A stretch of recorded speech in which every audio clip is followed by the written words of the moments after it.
കേരളത്തിൻ്റെ സാഹിത്യ, സാംസ്കാരിക, സാമൂഹിക രംഗങ്ങളിൽ ഉയർന്ന ശിരസ്സായ പ്രിയപ്പെട്ട എം.എൻ. കാരശ്ശേരി മാഷുടെ ഒരു പ്രഭാഷണത്തിന് ശേഷമുള്ള ചോദ്യോത്തരവേളയിലെ ഒരു ചോദ്യത്തിനുള്ള ഉത്തരവും ചോദ്യവും ഒരു ക്ലിപ്പായി പലയിടങ്ങളിലായി പ്രചരിക്കുന്നത് അടുത്ത കാലത്ത് ശ്രദ്ധയിൽപ്പെട്ടു. ഇന്ത്യക്ക് സ്വാതന്ത്ര്യം കിട്ടിയത് CPM ഇടപെട്ടിട്ടാണെന്ന് കൊടിയേരി പറഞ്ഞതിൽ വാസ്തവമുണ്ടോ? എന്റെ ദൈവമേ, എന്റെ ദൈവമേ, കേട്ടോ, ഞാൻ ഒറ്റ കാര്യം ഞാൻ പറയാം, ഒറ്റ കാര്യം, ബാക്കിയൊക്കെ പോട്ടെ കേട്ടോ. ഇന്ത്യക്ക് സ്വാതന്ത്ര്യം കിട്ടിയിട്ടില്ല എന്ന് എത്രയോ കൊല്ലവർ പറഞ്ഞു. ആഗസ്റ്റ് 15 കരിദിനമായി ആചരിച്ചു. റഷ്യൻ പ്രധാനമന്ത്രി ക്രൂഷേവ് വന്ന് നെഹ്റുവിനെ കെട്ടിപ്പിടിച്ച് ഉമ്മ വെച്ചപ്പോഴാണ് സ്വാതന്ത്ര്യം കിട്ടിയെന്ന് കമ്മ്യൂണിസ്റ്റുകാർക്ക് മനസ്സിലായത്. ഞാൻ ഒരു തമാശയും പറയില്ല, നിങ്ങൾ ആലോചിച്ച് നോക്കൂ. അല്ല, എനിക്ക് സത്യം പറയാം, എനിക്ക് പതിവില്ലാതെ ദേഷ്യം വരും. അതായത് ഈ 42-ലെ മൂവ്മെന്റിനെ അവർ ഒറ്റ കൊടുത്തു അല്ലേ? നിങ്ങൾ കേട്ടിട്ടുണ്ടാവും ഞാൻ വിചാരിക്കുന്നത്, ക്വിറ്റ് ഇന്ത്യ മൂവ്മെന്റ്. സത്യമായിട്ട് ക്വിറ്റ് ഇന്ത്യ കേട്ടോ, ആ മുദ്രാവാക്യം ബോംബെയിലെ മേയറായിരുന്ന സോഷ്യലിസ്റ്റ്, ഇന്ന് ഇന്ത്യക്കാർ മറന്നുപോയൊരുത്തൻ യൂസഫ് മെഹർ അലി, അവനാണ് ആ മുദ്രാവാക്യം ഉണ്ടാക്കിയത്, ഗാന്ധിയല്ല. ഗാന്ധി ഉണ്ടാക്കിയാൽ ഒന്നുകിൽ ഹിന്ദി ആയിരിക്കും അല്ലെങ്കിൽ ഗുജറാത്തി ആയിരിക്കും, ഗാന്ധി ഇംഗ്ലീഷിൽ പറയില്ല. ക്വിറ്റ് ഇന്ത്യ ഭയങ്കരമായ വാക്യമാണ്. അത് പറഞ്ഞത് യൂസഫ് മെഹർ അലിയ. ആ മൂവ്മെന്റിന്റെ കാലത്ത് ബ്രിട്ടീഷുകാരുടെ കൂടെ നിന്ന കൂട്ടരാണ് ആര്? കമ്മ്യൂണിസ്റ്റുകാർ. നീ അധികം പറയണം. അപ്പോ വെറുതെ ഒന്നും വേണ്ട കേട്ടോ, എനിക്ക് വളരെ സങ്കടമുണ്ട്, ആലോചിക്കാൻ വയ്യ എനിക്ക്.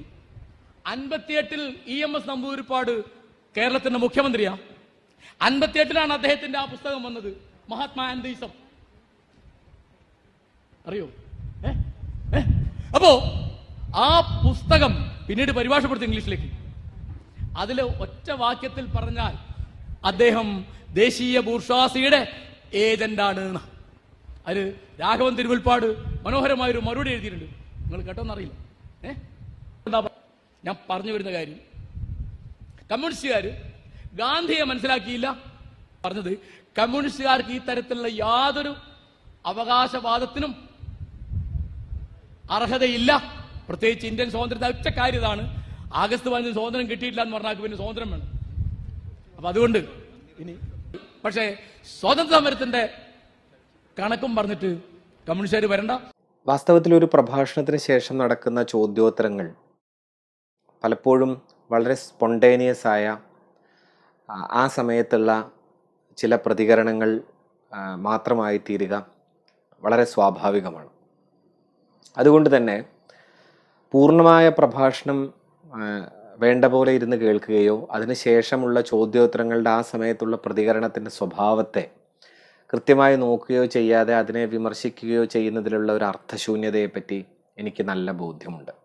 ഈ ക്ലിപ്പിൽ കേൾക്കുന്ന ചോദ്യവും ഉത്തരവും യഥാർത്ഥത്തിൽ കേരളത്തിൻ്റെ നിലവിലുള്ള പൊതുമണ്ഡലത്തിൽ ഉയർത്തുന്ന ചില ചോദ്യങ്ങളും ചില നിഗമനങ്ങളും ഉണ്ട്. അവ ചർച്ച ചെയ്യപ്പെടേണ്ടതാണ് എന്ന് ഞാൻ കരുതുന്നു. യഥാർത്ഥത്തിൽ മാഷയുടെ ഈ ചോദ്യോത്തരത്തിലെ ആശയപരമായി തന്നെ വിയോജിക്കേണ്ടതാണെന്നും ആ വിയോജനത്തിൻ്റെ അടിസ്ഥാനപരമായ ചരിത്ര വസ്തുതകളെ പറ്റിയുള്ള ചില തോന്നലുകൾ പങ്കുവെക്കേണ്ടതാണ് എന്നും ഞാൻ കരുതുന്നു. ഞാൻ മനസ്സിലാക്കുന്നിടത്തോളം സംസ്കാര സാഹിതി എന്ന് പറയുന്ന കോൺഗ്രസ് ആഭിമുഖ്യമുള്ള സാംസ്കാരിക സംഘടനയുടെ വേദിയാണ്. യഥാർത്ഥത്തിൽ ഇത് അത്രമാത്രം പരിഗണനാർഹമല്ലാത്തൊരു വിഷയം എന്ന നിലയ്ക്കാണ് ഞാൻ ആദ്യം കരുതുന്നത്.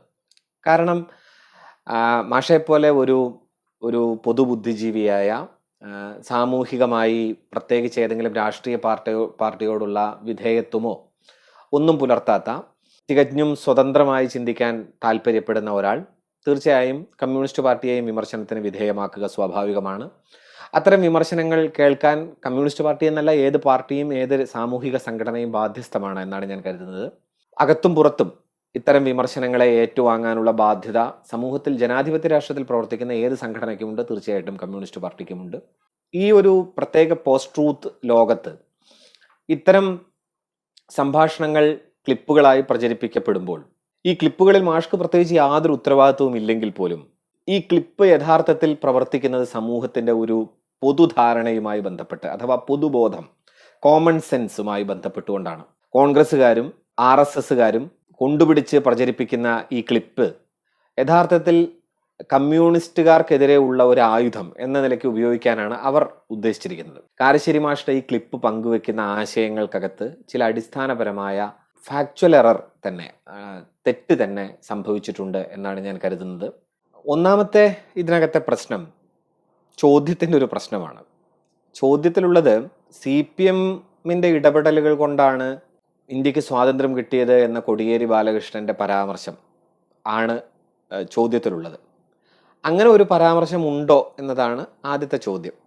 ഞാൻ മനസ്സിലാക്കുന്നിടത്തോളം അത്തരം ഒരു പരാമർശം എൻ്റെ ശ്രദ്ധയിൽ ഇന്നുവരെ കോടിയേരി ബാലകൃഷ്ണൻ പറഞ്ഞതായി ശ്രദ്ധയിൽപ്പെട്ടിട്ടില്ല. പക്ഷേ മാഷ് ആ ചോദ്യത്തെ ആദ്യ ഘട്ടത്തിൽ തന്നെ മുഖവിലയ്ക്ക് എടുക്കുകയാണ് ചെയ്യുന്നത്.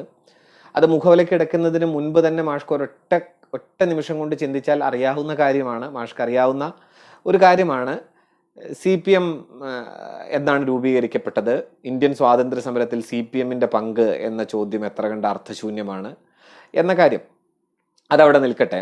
കമ്മ്യൂണിസ്റ്റ് പാർട്ടിക്ക് യഥാർത്ഥത്തിൽ സ്വാതന്ത്ര്യ സമരത്തിലുള്ള പങ്ക് എന്ന നിലയ്ക്കാണ് ആ ചോദ്യം മനസ്സിലാക്കിയത് എങ്കിൽ അതിനെക്കുറിച്ച് കോടിയേരി ബാലകൃഷ്ണൻ നടത്തിയ പ്രസ്താവന എന്നത് എനിക്ക് തോന്നുന്നത് 2016 മറ്റോ വന്ന ഒരു FB കുറിപ്പിൽ നിന്ന്, അന്നത്തെ ഒരു പ്രത്യേക സവിശേഷമായ രാഷ്ട്രീയ സാഹചര്യത്തിൽ അദ്ദേഹം എഴുതിയ ഒരു FB പോസ്റ്റിൽ നിന്ന് ഉണ്ടായ ഒരു വിവാദത്തിന്റെ പശ്ചാത്തലമായിരുന്നു. ആ FB പോസ്റ്റിനകത്ത് കമ്മ്യൂണിസ്റ്റുകാരാണ് ഇന്ത്യക്ക് സ്വാതന്ത്ര്യം വാങ്ങിത്തന്നത് എന്നൊരു പരാമർശം കോടിയേരി ബാലകൃഷ്ണൻ നടത്തിയതായി ഞാൻ കണ്ടില്ല. കമ്മ്യൂണിസ്റ്റുകാർ മുന്നോട്ട് വെച്ച ആശയമാണ് യഥാർത്ഥത്തിൽ ഇന്ത്യൻ സ്വാതന്ത്ര്യത്തിലെ പ്രധാനപ്പെട്ട ഒരു പങ്ക് വഹിച്ചത് എന്ന നിലയ്ക്കാണ് അദ്ദേഹം ആ കുറിപ്പിൽ അത് പരാമർശിച്ചിട്ടുള്ളത്. മാഷ്ക്ക് തന്നെ അറിയാവുന്നതും അല്ലെങ്കിൽ കേരളത്തിലെ ഏത് ചരിത്ര വിദ്യാർത്ഥിക്ക് അറിയാവുന്നതുമായ ഒരു വാസ്തവമാണ്, നിസ്സംശയമായും ഇന്ത്യൻ സ്വാതന്ത്ര്യ സമരത്തിൽ ഇടതുപക്ഷം വഹിച്ച വളരെ നിർണായകവും ചരിത്ര പ്രാധാന്യം അർഹിക്കുന്നതുമായ പല സന്ദർഭങ്ങളിലെ പങ്കുകളുണ്ട് എന്ന വാസ്തവം.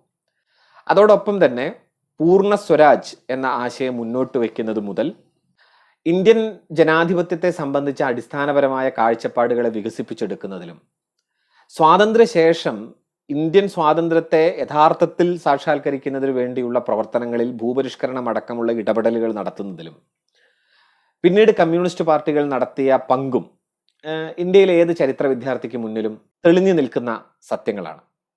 അവ മുന്നിൽ നിൽക്കെ തന്നെ CPMകാർ ആണ് സ്വാതന്ത്ര്യം വാങ്ങിത്തന്നത് എന്ന ചോദ്യം കേൾക്കുമ്പോൾ നിർമ്മിക്കപ്പെടുന്ന ആൾക്കൂട്ടത്തിന്റെ ചിരി എങ്ങനെ നിർമ്മിക്കപ്പെട്ടതാണ് എന്നതാണ് പ്രധാനപ്പെട്ട ചോദ്യം. ആ ആൾക്കൂട്ടത്തിന്റെ ചിരി യഥാർത്ഥത്തിൽ കോടിയേരി ബാലകൃഷ്ണന്റെ പ്രസ്താവനയിൽ നിന്നല്ല വരുന്നത്. ഏതാണ്ട് 70 വർഷത്തോളം നീളുന്ന ഇന്ത്യൻ സ്വാതന്ത്ര്യ ശേഷവും അതിനു മുൻപും ഇന്ത്യയിൽ ഹിന്ദു തീവ്രവാദികൾ പങ്കുവെക്കാൻ ശ്രമിച്ച സ്വാതന്ത്ര്യത്തെക്കുറിച്ച്, സ്വാതന്ത്ര്യ സമരത്തെക്കുറിച്ച് ഒക്കെയുള്ള കാഴ്ചപ്പാടുകളിൽ നിന്ന് വരുന്ന ഒരു ചിരിയാണ് അത് എന്ന് ഞാൻ ന്യായമായും കരുതുന്നു. കാരണം ഇന്ത്യൻ സ്വാതന്ത്ര്യ സമരത്തിൽ ഒരു ഘട്ടത്തിലും പ്രത്യേകിച്ച് നിർണായകമായ ഒരു പങ്കും വഹിക്കാത്ത RSS ഹിന്ദു തീവ്രവാദ സംഘടനകൾ പല നിർണായക സന്ദർഭങ്ങളിലും ചരിത്രപരമായി തന്നെ സ്വാതന്ത്ര്യ സമര സേനാനികളെ ഒറ്റുകൊടുക്കുകയും സ്വാതന്ത്ര്യ സമരത്തിൽ നിന്ന് മാപ്പെഴുതി രക്ഷപ്പെടുകയും സ്വാതന്ത്ര്യ സമരത്തിലേക്ക് ഇറങ്ങുന്നതിനേക്കാളും പ്രധാനം ഹിന്ദു സമൂഹത്തിനു വേണ്ടി പ്രവർത്തിക്കുകയാണ് എന്ന ഹെഗ്ഡേവാറെ പോലെയുള്ള ആളുകളുടെ ചിന്തകൾ പങ്കുവെക്കുകയും ചെയ്ത RSS ഇന്ത്യൻ സ്വാതന്ത്ര്യത്തിന് ശേഷം യഥാർത്ഥത്തിൽ ഇന്ത്യൻ സ്വാതന്ത്ര്യത്തിൽ പ്രധാനപ്പെട്ട പങ്കുവഹിച്ച ആളുകളെ രണ്ട് രീതിയിലാണ് കൈക്കൊള്ളാൻ ശ്രമിച്ചത്. ഒന്ന്, കൾച്ചറൽ അക്വയറിംഗ് എന്ന് പറയാവുന്നത് പോലെ ഇന്ത്യൻ സാമൂഹിക പ്രസ്ഥാനങ്ങൾക്കകത്തും സ്വാതന്ത്ര്യ പ്രസ്ഥാനത്തിനകത്തും പ്രവർത്തിച്ച അനേകം പ്രധാനമായ സംഭാവനകൾ നൽകിയ വ്യക്തികളെ അക്വയർ ചെയ്ത് അവരുടേത് കൂടിയാക്കി തീർക്കുക എന്നൊരു പ്രക്രിയയിലൂടെ അവർ കടന്നുപോയി. ഉദാഹരണത്തിന്, തികഞ്ഞ ഹിന്ദു തീവ്രവാദിയായിരുന്ന ഗോഡ്സെയുടെ തോക്കിന് ഇരയാക്കപ്പെടുന്ന ഇന്ത്യയിലെ ഏറ്റവും പ്രധാനപ്പെട്ട ജനനേതാവായിരുന്ന മഹാത്മാഗാന്ധിയെ തന്നെ അക്വയർ ചെയ്യാനുള്ള ശ്രമം. അവിടുന്ന് അങ്ങോട്ട് ഡോക്ടർ ബി ആർ അംബേദ്കർ അടക്കമുള്ള കടുത്ത ഹിന്ദു വിമർശകനായ ബ്രാഹ്മണിക് ഓർഡറിനോടുള്ള ഏറ്റവും ഇന്ത്യ കണ്ട ദൈക്ഷണികവും പ്രവർത്തനപരവുമായ വിയോജിപ്പ് രേഖപ്പെടുത്തിയ അംബേദ്കർ അടക്കമുള്ളവരെ അക്വയർ ചെയ്യാനുള്ള ശ്രമം, ഇങ്ങേയറ്റത്ത് കേരളത്തിൽ ശ്രീനാരായണ ഗുരു അടക്കമുള്ളവരെ അക്വയർ ചെയ്യാനുള്ള ശ്രമം, ഇതേപോലെ അനേകം പേരെ അക്വയർ ചെയ്ത് അവരുടേതാക്കുക എന്നതാണ് ഒരു പ്രോസസ്സ്. അതിനോടൊപ്പം തന്നെ അവർക്കൊരിക്കലും അക്വയർ ചെയ്യാൻ പറ്റാത്ത രീതിയിലുള്ള പ്രസ്ഥാനങ്ങളെയെല്ലാം തന്നെ ഈ ചരിത്രത്തിൽ നിന്ന് എലിനേറ്റ് ചെയ്ത് അന്യവൽക്കരിച്ച് കാണുകയും അവരൊന്നും ഇന്ത്യൻ സ്വാതന്ത്ര്യ സമരത്തിൽ ഒന്നും ചെയ്തിട്ടില്ല എന്ന് സ്ഥാപിക്കുകയും ചെയ്യാനുള്ള ശ്രമവും അതിശക്തമായി RSS നടത്തിയിട്ടുണ്ട്. അതിന് ഏറ്റവും കൂടുതൽ വിധേയമായ പ്രസ്ഥാനം ഇന്ത്യയിലെ കമ്മ്യൂണിസ്റ്റ് പ്രസ്ഥാനങ്ങളായിരുന്നു. ഇന്ത്യയിലെ കമ്മ്യൂണിസ്റ്റ് പ്രസ്ഥാനം യഥാർത്ഥത്തിൽ ഇന്ത്യൻ സ്വാതന്ത്ര്യ സമരത്തിൽ ഒന്നും ചെയ്യാത്തവരാണ് എന്നും ഇന്ത്യൻ സ്വാതന്ത്ര്യ സമരത്തെക്കുറിച്ച് അനാവശ്യമായ അവകാശവാദങ്ങൾ ഉന്നയിക്കുന്ന എട്ടുകാലി മമ്മൂഞ്ഞുകളാണ് എന്നും ഏറ്റവും കൂടുതൽ പറഞ്ഞു കേട്ടിട്ടുള്ളത് RSS ബുദ്ധി കേന്ദ്രങ്ങളിൽ നിന്നാണ്. RSSകാർ അത് പറയുമ്പോൾ അത് യഥാർത്ഥത്തിൽ മറുപടി പോലും അർഹിക്കാത്ത നിലയിൽ തള്ളിക്കളയുകയാണ് സാമാന്യ ബുദ്ധിയുള്ളവർ ചെയ്യുക എന്നാണ് ഞാൻ കരുതുന്നത്. പക്ഷേ ആ ആശയത്തെ മറ്റൊരു ഭാഷയിൽ കാരശ്ശേരി മാഷെ പോലെയുള്ള പൊതുസമ്മതിയുള്ള ആധികാരികതയുള്ള ആളുകൾ പൊതുസമൂഹത്തിന് മുന്നിൽ അവതരിപ്പിക്കുമ്പോൾ അത് കോമൺ സെൻസിൽ വളരെ കാര്യമായ തോതിൽ പ്രവർത്തിക്കുന്നു എന്നതാണ് യഥാർത്ഥത്തിൽ വേദനാജനകമായ ഗുരുതരമായ ഒരു പ്രശ്നം. ഇന്ത്യയുടെ സ്വാതന്ത്ര്യത്തിലെ ഇടപെടലുകളുടെ ചരിത്രം അഥവാ ഇന്ത്യൻ സ്വാതന്ത്ര്യ സമര പോരാട്ടങ്ങളുടെ ചരിത്രം ഇന്ന് ഇന്ത്യയിൽ നിലനിൽക്കുന്ന ഏതെങ്കിലും രാഷ്ട്രീയ പ്രസ്ഥാനങ്ങൾക്കോ ഏതെങ്കിലും പ്രത്യേക വ്യക്തികൾക്കോ പ്രത്യേകമായ എന്തെങ്കിലും മോണോപോളി നൽകുന്നുണ്ടോ എന്ന ചോദ്യത്തിന് യഥാർത്ഥത്തിലുള്ള ഉത്തരം ഇല്ല എന്നതാണ്. യഥാർത്ഥത്തിൽ ഇന്ത്യൻ ചരിത്രത്തെക്കുറിച്ച്, ഇന്ത്യൻ സ്വാതന്ത്ര്യ സമരത്തെക്കുറിച്ച് പലതരത്തിലുള്ള റീഡിങ്ങുകൾ നിലവിൽ വന്നു കഴിഞ്ഞിട്ടുണ്ട്. ഇന്ത്യ എന്ന ദേശരാഷ്ട്രം യഥാർത്ഥത്തിൽ മുൻപ് കൃത്യമായ അതിർത്തികളോടെ നിർണ്ണയിക്കപ്പെട്ട ഒന്നായിരുന്നില്ല എന്നും അനേകം നാട്ടുരാജ്യങ്ങൾ നിലനിന്നിരുന്ന പഴയ ഇന്ത്യ എന്ന ദേശത്തെ സംബന്ധിച്ച ഒരു സങ്കല്പ ഭൂതകാല ദർശനം ഒരു രാഷ്ട്രസങ്കല്പം എന്ന നിലയ്ക്ക് കൃത്യമായി രൂപപ്പെട്ടു വരുന്നത് കൊളോണിയൽ വിരുദ്ധ സമര പോരാട്ടങ്ങളോടെ അഥവാ ബ്രിട്ടീഷ് വിരുദ്ധ സമര പോരാട്ടങ്ങളോടെയാണ് എന്നും ബ്രിട്ടീഷ് വിരുദ്ധ ശക്തികൾ എല്ലാവരും ചേർന്ന് ഒന്നിച്ച് സമരം ചെയ്താൽ മാത്രമേ നമുക്ക് യഥാർത്ഥത്തിൽ ഈ വലിയ അസ്വാതന്ത്ര്യത്തിന്റെ ദുർദശയെ മറികടന്ന് പോകാനാകൂ എന്നുമുള്ള കാഴ്ചയിൽ നിന്നാണ് പുതിയ ഇന്ത്യ രൂപപ്പെടുന്നത് എന്നതുമാണ് ഇതിന്റെ അടിസ്ഥാനപരമായ ഒരു കാഴ്ചപ്പാട്. ഒരുപക്ഷെ നാം സ്കൂളുകളിൽ ചരിത്രം പഠിച്ചു തുടങ്ങുന്ന കാലം മുതൽ ഏതാണ്ട് ഒരു പോസ്റ്റ് ഗ്രാജുവേഷൻ വരെയുള്ള ചരിത്ര പാഠങ്ങൾക്കകത്തെല്ലാം ഏറ്റവും പ്രബലമായി നിലനിൽക്കുന്ന സ്വാതന്ത്ര്യ സമര പാഠവും ദേശീയതാ പാഠവും ഇതാണ് എന്നതുകൊണ്ട് ഇതിനെ സാധാരണ മെയിൻ സ്ട്രീം നാഷണലിസം അഥവാ main stream version of freedom struggle എന്നൊക്കെ വിശേഷിപ്പിക്കാറുണ്ട്. ഈ മുഖ്യധാരാ ദേശീയ പാഠം എന്നത് വളരെ രേഖീയമായി നടന്ന ചില സംഭവങ്ങൾ ഇങ്ങനെ വികസിച്ചു വന്ന് അവസാനം ഇന്ത്യൻ സ്വാതന്ത്ര്യത്തിലെത്തി എന്നൊരു ബോധമാണ് സാധാരണ നിലയ്ക്ക് നമ്മുടെ പൊതുവെ കുട്ടികൾക്ക് കൊടുക്കാറുള്ള ഒരു കാഴ്ചപ്പാട്. അതുകൊണ്ട് തന്നെ ഇതിനെ ടെക്സ്റ്റ് ബുക്ക് നാഷണലിസം എന്നാണ് പല ചരിത്രകാരന്മാരും വിശേഷിപ്പിക്കാറുള്ളത്. ടെക്സ്റ്റ് ബുക്ക് നാഷണലിസം അഥവാ text book version of freedom struggle എന്ന് പറഞ്ഞാൽ ചില സംഭവങ്ങൾ എടുത്ത് പരിശോധിക്കുന്നു. ഒന്നാം സ്വാതന്ത്ര്യ സമരം, രണ്ടാം സ്വാതന്ത്ര്യ സമരം എന്നിങ്ങനെ സ്വാതന്ത്ര്യ സമരത്തിന്റെ 2 ഘട്ട വിഭജനങ്ങൾ നടത്തുന്നു.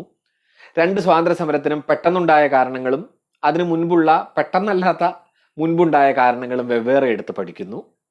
ഈ 2 സ്വാതന്ത്ര്യ സമര ഘട്ടങ്ങളിലും ഇടപെട്ട കുറെ ആളുകളുടെ പേരുകളും അവരുടെ ചിത്രങ്ങളും ഒക്കെ നമ്മുടെ പാഠപുസ്തകത്തിൽ ഇങ്ങനെ ക്രമമായി അടുക്കി ചിത്രീകരിക്കുന്നു.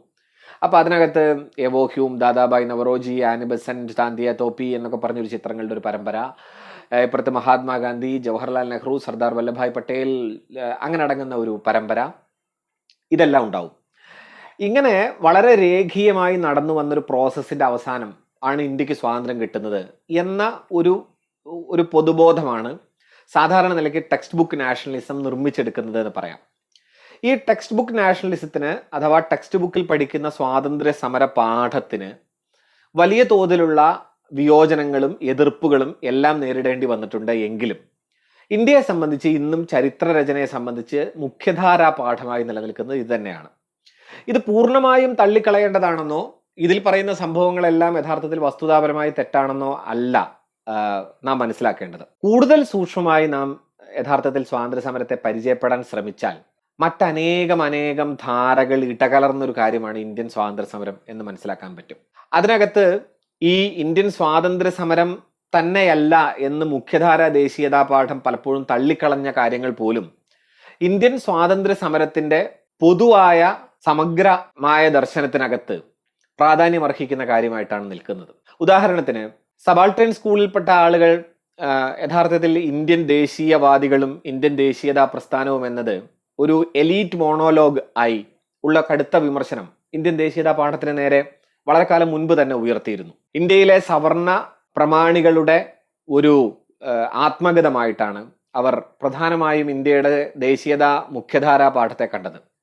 അതിന് പകരം ഇന്ത്യയിലെമ്പാടും അനേകം നാടുകളിൽ വികസിച്ചു വന്ന സാമൂഹിക വിപ്ലവങ്ങളുടെ, നാം സാധാരണ നവോത്ഥാനം എന്ന് പേരിട്ട് വിളിക്കുന്ന അനേകം സാമൂഹിക വിപ്ലവങ്ങളുടെ എല്ലാം ചേർച്ചയാണ് യഥാർത്ഥത്തിൽ ആധുനിക ഇന്ത്യയെ രൂപപ്പെടുത്തിയെടുത്തത് എന്നതുകൊണ്ട് ഈ മുഖ്യധാര ദേശീയ പാഠത്തിനോടുള്ള കടുത്ത വിമർശനം യഥാർത്ഥത്തിൽ സബാൾട്ടേൺ സ്കൂൾ മുന്നോട്ട് വെക്കുന്നുണ്ട്. അതിന് ഒരു വലിയ ചരിത്രത്തിന്റെ പാരമ്പര്യമുണ്ട്. ജ്യോതിറാവ് ഫുലെ മുതൽ BR അംബേദ്കർ എല്ലാം അടങ്ങുന്ന വലിയൊരു ശ്രേണി ആ രീതിയിൽ ചരിത്രത്തെ നോക്കിക്കാണുന്നുണ്ട്. തുടർന്ന് വന്ന ചരിത്രകാരന്മാരും സാമൂഹിക പണ്ഡിതരും എല്ലാം ഈ രീതിയിൽ വലിയ വിമർശനങ്ങൾ ദേശീയതയ്ക്ക് നേരെ ഉന്നയിച്ചിട്ടുണ്ട്. ഇപ്പൊ ജ്ഞാനേന്ദ്ര പാണ്ഡെയെ പോലെ, പാർത്ഥാ ചാറ്റർജിയെ പോലെ, ഗോപാൽ ഗുരുവിനെ പോലെ എത്രയോ പേർ, G. അലോഷ്യസിനെ പോലെയുള്ള പലരും ഇന്ത്യൻ നാഷണലിസത്തെ കുറിച്ച് ഉന്നയിച്ച ചോദ്യങ്ങൾ, ഇങ്ങനെ പലതും ഒരു വഴിക്കുണ്ട്. അതുപോലെ തന്നെ മാർക്സിസ്റ്റ് റീഡിംഗ് ഓഫ് നാഷണലിസം അഥവാ Marxist reading of Indian freedom struggle എന്നതും ഇന്ത്യയിലെ പ്രധാനപ്പെട്ട ഒരു ദേശീയതയെ സംബന്ധിച്ച, സ്വാതന്ത്ര്യ സമരത്തെ സംബന്ധിച്ച പാഠമായി തന്നെ പരിഗണിക്കുന്നതാണ്. അക്കാഡമിക് രംഗത്തും അത് പരിഗണിക്കപ്പെടുന്നതാണ്.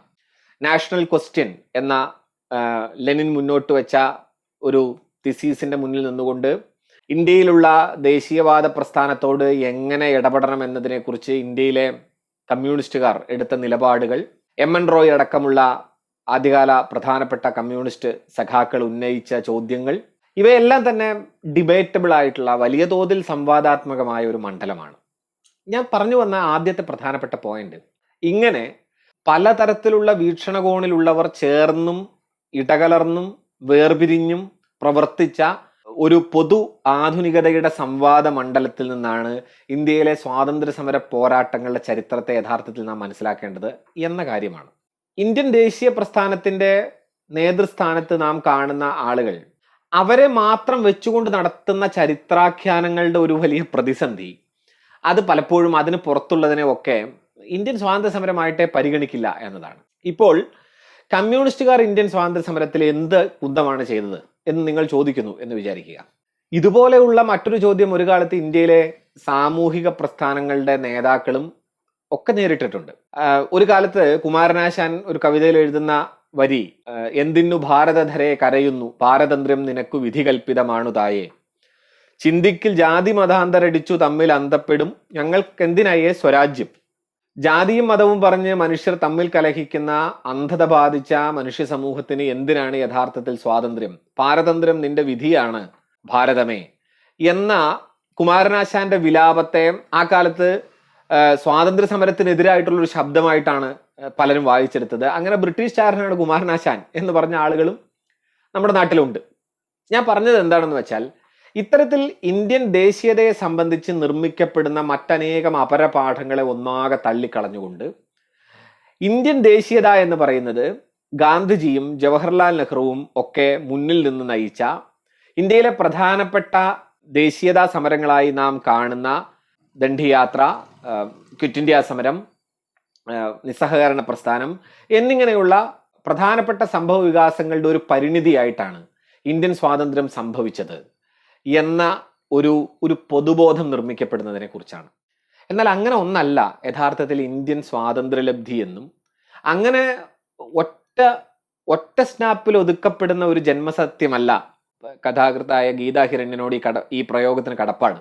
അങ്ങനെയല്ല ഇന്ത്യൻ സ്വാതന്ത്ര്യം എന്നും, അങ്ങനെ ഒരു സ്നാപ്പിന് പകരം ഒരുപാട് തരം സ്നാപ്പുകൾ കൂടിച്ചേരുന്ന ഒരു കാര്യമാണ് ഇന്ത്യൻ സ്വാതന്ത്ര്യം എന്നുമുള്ള കാര്യമാണ് യഥാർത്ഥത്തിൽ സൂക്ഷ്മമായി ഇന്ത്യൻ സ്വാതന്ത്ര്യ സമരത്തെ വിലയിരുത്താൻ ശ്രമിക്കുന്ന ഏത് ചരിത്രത്തെ സ്നേഹിക്കുന്ന വിദ്യാർത്ഥിക്ക് മുന്നിലും തെളിഞ്ഞു വരിക. പ്രസിദ്ധ ചരിത്രകാരനും സാമൂഹ്യ ചിന്തകനുമായ ഫ്രെഡറിക് ജെയിംസൺ പറയുന്നത് പോലെ, ഓൾവേസ് ഹിസ്റ്ററൈസ് എന്ന ചിന്ത വളരെ പ്രധാനപ്പെട്ടതാണ്. എല്ലായ്പ്പോഴും ചരിത്രവൽക്കരിച്ച് കാണുക എന്നത് വളരെ പ്രധാനപ്പെട്ടതാണ്.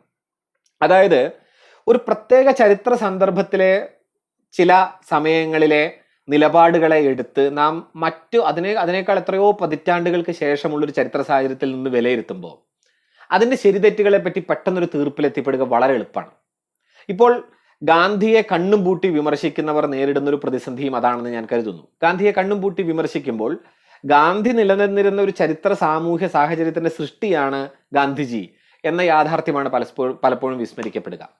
അതുപോലെ തന്നെയാണ് യഥാർത്ഥത്തിൽ അന്നത്തെ ചരിത്ര സാഹചര്യത്തിൽ എടുത്ത ഓരോരുത്തരുടെയും തീരുമാനങ്ങളെ ഇപ്പോൾ നിന്ന് നമ്മുടെ നീതിബോധം, ധാർമ്മിക ബോധം, ആധുനികതയ്ക്ക് ശേഷം നമ്മൾ നിർമ്മിച്ചെടുത്ത പ്രബുദ്ധത എന്ന് പേരിട്ട് വിളിക്കുന്ന ഒരു ബോധം, ഇതൊക്കെ വെച്ചുകൊണ്ട് വിലയിരുത്തുമ്പോൾ സംഭവിക്കുന്നത്. ഉദാഹരണത്തിന് സുഭാഷ് ചന്ദ്രബോസ് എടുത്ത നിലപാട് തെറ്റായിരുന്നു എന്ന് സുഭാഷ് ചന്ദ്രബോസിന്റെ ചരിത്രം വെച്ചുകൊണ്ട് തന്നെ സ്ഥാപിച്ചുകൊണ്ട് സംസാരിക്കാൻ ആർക്കും വളരെ എളുപ്പമാണ്. സുഭാഷ് ചന്ദ്രബോസ് ഹിറ്റ്ലറുമായി സന്ധി ചെയ്തു, അതുകൊണ്ട് സുഭാഷ് ചന്ദ്രബോസ് തെറ്റായിരുന്നു എന്ന് വേണമെങ്കിൽ വ്യാഖ്യാനിക്കാവുന്നതാണ്. സായുധമായ കലാപങ്ങൾക്ക് അഥവാ സായുധമായ ശ്രമങ്ങൾക്ക്, സ്ഫോടനങ്ങൾക്ക് വരെ പങ്കാളിയായി എന്നതുകൊണ്ട്, അതിനോടൊപ്പം നിന്നു എന്നതുകൊണ്ട് ഭഗത് സിംഗ് ഒരു കുറ്റവാളിയാണ് എന്ന് ചിത്രീകരിക്കുക വളരെ എളുപ്പമാണ്. ഇതുപോലെ തന്നെ ഗാന്ധിജി റെയിൽവേ മുതൽ സസ്യാഹാരം വരെ നീണ്ടു നിൽക്കുന്ന, ചിലപ്പോൾ സ്ത്രീവിരുദ്ധത മുതൽ ലൈംഗികതയെക്കുറിച്ചുള്ള അപരിഷ്കൃതമായ ധാരണകൾ വരെ നിലനിൽക്കുന്ന അനേകം കാര്യങ്ങളെ മുൻനിർത്തിക്കൊണ്ടുള്ള ഒരു ചരിത്ര നിരപേക്ഷമായ ഗാന്ധി വിമർശനവും സാധ്യമാണ്. എന്നാൽ ഈ പ്രത്യേക ചരിത്ര ഘട്ടത്തിൽ അവർ നിർവഹിച്ച പങ്കെന്ത് എന്നും ആ ചരിത്രത്തിന്റെ നിർണായകമായ സന്ദർഭത്തിൽ അവരെടുത്ത തീരുമാനങ്ങളുടെ ശരിതെറ്റുകൾ എന്ത് എന്നതിലും അപ്പുറം അൾട്ടിമേറ്റ് ആയ ശരിതെറ്റുകളെ വെച്ചുകൊണ്ട് ചരിത്രത്തിൽ നടത്തുന്ന വിലയിരുത്തലുകൾ വലിയ അബദ്ധങ്ങളിലേക്ക് കലാശിക്കൂ എന്നതാണ് യഥാർത്ഥത്തിൽ യാഥാർത്ഥ്യം. അതുകൊണ്ട് തന്നെ ക്വിറ്റ് ഇന്ത്യ സമരത്തിനോട് ഇടം തടിച്ചു നിന്നവരാണ്, വിയോജിച്ചവരാണ് ഇടതുപക്ഷക്കാർ. അതുകൊണ്ട് ഇടതുപക്ഷക്കാർക്ക് ഇന്ത്യൻ സ്വാതന്ത്ര്യ സമരത്തെക്കുറിച്ച് സംസാരിക്കാൻ യോഗ്യതയില്ല, ഇന്ത്യൻ സ്വാതന്ത്ര്യ സമരത്തിൽ കണക്ക് പറഞ്ഞുകൊണ്ട് അവർ വരണ്ട എന്നൊക്കെ പറഞ്ഞാൽ യഥാർത്ഥത്തിൽ ക്വിറ്റ് ഇന്ത്യ സമരം എന്ന് പറയുന്ന സമരം രൂപപ്പെടുത്തിയ ചരിത്ര സാഹചര്യം എന്താണെന്നും ആ ചരിത്ര സാഹചര്യത്തിനകത്ത് പ്രവർത്തിച്ച പലതരത്തിലുള്ള ബലതന്ത്രങ്ങൾ, രാഷ്ട്രീയ ബലതന്ത്രങ്ങൾ എന്താണെന്നും ഒന്നും പെട്ടെന്ന് ബോധ്യമില്ലാത്ത ഒരു സദസ്സിന് മുന്നിൽ ക്വിറ്റ് ഇന്ത്യ സമരം പോലെ ക്വിറ്റ് ഇന്ത്യ എന്ന മഹത്തായ പ്രഖ്യാപനത്തിന്റെ മുന്നിൽ മെഹർ അലിയെ പോലെയുള്ള ഒരാൾ നിർമ്മിച്ച ആ പ്രഖ്യാപനത്തിന് മുന്നിൽ ഇന്ത്യൻ ജനത ഒന്നിച്ചു നിന്നപ്പോൾ അതിനെതിരെ നിന്ന കമ്മ്യൂണിസ്റ്റുകാരെ നിങ്ങൾ എന്തുകൊണ്ട് അവകാശപ്പെടുന്നു ഇന്ത്യൻ സ്വാതന്ത്ര്യ സമരത്തിന്റെ പാരമ്പര്യം എന്ന് ചോദിച്ചാൽ പെട്ടെന്ന് ആളുകൾക്ക് ചിരി വരിക, അഥവാ പെട്ടെന്ന് ആളുകൾ ആ രീതിയിൽ പ്രതികരിക്കുക എന്നത് സ്വാഭാവികമാണ്. പക്ഷേ ഇന്ത്യയുടെ ചരിത്ര സാഹചര്യത്തിൽ, ഇന്ത്യയുടെ സവിശേഷമായ ചരിത്ര ഘട്ടത്തിൽ ഓരോ സാമൂഹിക സംഘടനകളും എടുത്ത തീരുമാനങ്ങൾ അതിൻ്റെതായ ചരിത്രപരമായ ബോധ്യങ്ങളോടെ പരിശോധിക്കുന്നതാണ് കുറെ കൂടി ശരി എന്നാണ് എനിക്ക് തോന്നുന്നത്. ഇത് ഒരർത്ഥത്തിലും കമ്മ്യൂണിസ്റ്റ് പാർട്ടിയെ ആകട്ടെ, ഏതെങ്കിലും ഒരു സംഘടനാ സംവിധാനത്തെ ആകട്ടെ, അതിൻ്റെ എല്ലാ കാലത്തെയും തീരുമാനങ്ങളെ ആകട്ടെ ന്യായീകരിക്കാനുള്ള ഒരു പരിപാടിയല്ല. കമ്മ്യൂണിസ്റ്റ് പാർട്ടിക്ക് അടക്കം ഇന്ത്യയിലെ പ്രധാനപ്പെട്ട എല്ലാ രാഷ്ട്രീയ സംഘടനകൾക്കും ചരിത്രപരമായി തന്നെ വിഡ്ഢിത്തങ്ങൾ സംഭവിച്ചിട്ടുണ്ട്, പിഴവുകൾ സംഭവിച്ചിട്ടുണ്ട് എന്ന് കരുതുന്ന ഒരാളാണ് ഞാൻ. എൻ്റെ വ്യക്തിപരമായ തോന്നൽ മാത്രമല്ല, അത് പലപ്പോഴും പ്രസ്ഥാനങ്ങൾ അംഗീകരിക്കുകയും ചെയ്തിട്ടുള്ളതാണ്. ചരിത്രപരമായ വിഡ്ഢിത്തങ്ങൾ സംഭവിച്ചിട്ടുണ്ട് എന്ന് അംഗീകരിക്കുകയും ചെയ്തിട്ടുള്ളതാണ്.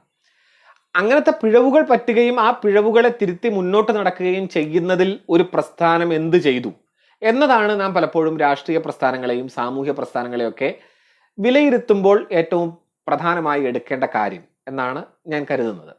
പ്രത്യക്ഷ കോളനി വാഴ്ചയുടെ ഒരു ഘട്ടം ലോകത്തെമ്പാടും തന്നെ അവസാനിക്കുകയും പ്രത്യക്ഷ കോളനി വാഴ്ച എന്ന് പറയുന്നത് ഒട്ടും ലാഭകരമല്ലാത്തൊരു പരിപാടിയായി കൊളോണിയൽ ശക്തികൾ കരുതാൻ തുടങ്ങുകയും അഥവാ തിരിച്ചറിയപ്പെടുകയും ചെയ്തൊരു ഘട്ടത്തിൽ വലിയൊരു മിലിറ്റന്റ് ഫോഴ്സിനെ മറ്റൊരു രാജ്യത്ത് വിന്യസിച്ചുകൊണ്ട് അവിടെ നിന്ന് ചൂഷണം ചെയ്യുക എന്ന പരിപാടി തന്നെ ലാഭകരമല്ലാതായി തീരുന്ന ഒരു ഘട്ടത്തിൽ, അഥവാ ചൂഷണം എന്ന് പറയുന്നത് കൊണ്ട് ചെയ്യാവുന്നതിന്റെ പരമാവധി ഇന്ത്യ പോലുള്ള രാജ്യങ്ങളിൽ ചെയ്തു കഴിഞ്ഞ ഒരു പശ്ചാത്തലത്തിൽ സത്യത്തിൽ ഇത്രയും വലിയ സൈനിക ശേഷിയെയും ഭരണകൂടത്തെയും ഒക്കെ നിലനിർത്തി കൊണ്ടുപോവുക എന്നത് തന്നെ ഒരു പാഴ്ചെലവാണ് എന്ന് ബോധ്യപ്പെടുന്ന ഘട്ടത്തിലാണ് ലോകത്തെമ്പാടുമുള്ള കോളനി രാജ്യങ്ങൾ പലതും സ്വാതന്ത്ര്യപ്രാപ്തിയിൽ എത്തുന്നത് എന്ന കാര്യം പ്രധാനമായും ചർച്ചയ്ക്ക് വന്നിട്ടുണ്ട്. അപ്പൊ ഇന്ത്യൻ സ്വാതന്ത്ര്യം കിട്ടുന്നതിന്റെ അടുത്ത വർഷങ്ങളിൽ തന്നെ അനേകം രാജ്യങ്ങൾക്ക് സ്വാതന്ത്ര്യം കിട്ടുന്നുണ്ട് നമ്മൾ കാണുക. അവിടെ എല്ലാം ദേശീയതാ പ്രസ്ഥാനം ഉണ്ടായിട്ടോ, ക്വിറ്റ് ഇന്ത്യ എന്ന മുദ്രാവാക്യം ഉണ്ടായിട്ടോ, മെഹ്റലി ഉണ്ടായിട്ടോ, മഹാത്മാഗാന്ധി ഉണ്ടായിട്ടോ ഒന്നുമല്ല സ്വാതന്ത്ര്യം കിട്ടിയത്.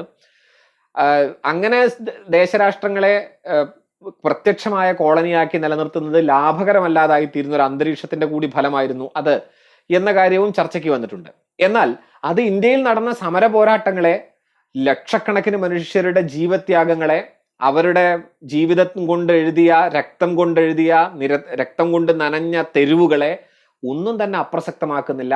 ആ സമരങ്ങൾ തീർച്ചയായും ബ്രിട്ടീഷുകാരിൽ സൃഷ്ടിച്ച തലവേദനകൾ, അവർക്കേറ്റ വലിയ പ്രഹരങ്ങൾ, ഇവയെല്ലാം തന്നെ ചരിത്രത്തിൽ ഉള്ളതാണ് താൻ. അപ്പൊ ഇവയെല്ലാം ചേർത്ത് നിർത്തിക്കൊണ്ട് വേണം ഇന്ത്യൻ ദേശീയതയെ വിലയിരുത്താൻ എന്ന ഒരു ആദ്യ ആമുഖത്തോടെ തുടർന്ന് ഇന്ത്യൻ കമ്മ്യൂണിസ്റ്റ് പ്രസ്ഥാനം യഥാർത്ഥത്തിൽ ഇന്ത്യൻ ദേശീയതയിലും ഇന്ത്യൻ സ്വാതന്ത്ര്യ സമരത്തിലും വഹിച്ച പങ്ക് എന്ത് എന്നതിനെ കുറിച്ചുള്ള ചില കാര്യങ്ങൾ ചിന്തിക്കാനാണ് ഞാൻ ഉദ്ദേശിക്കുന്നത്.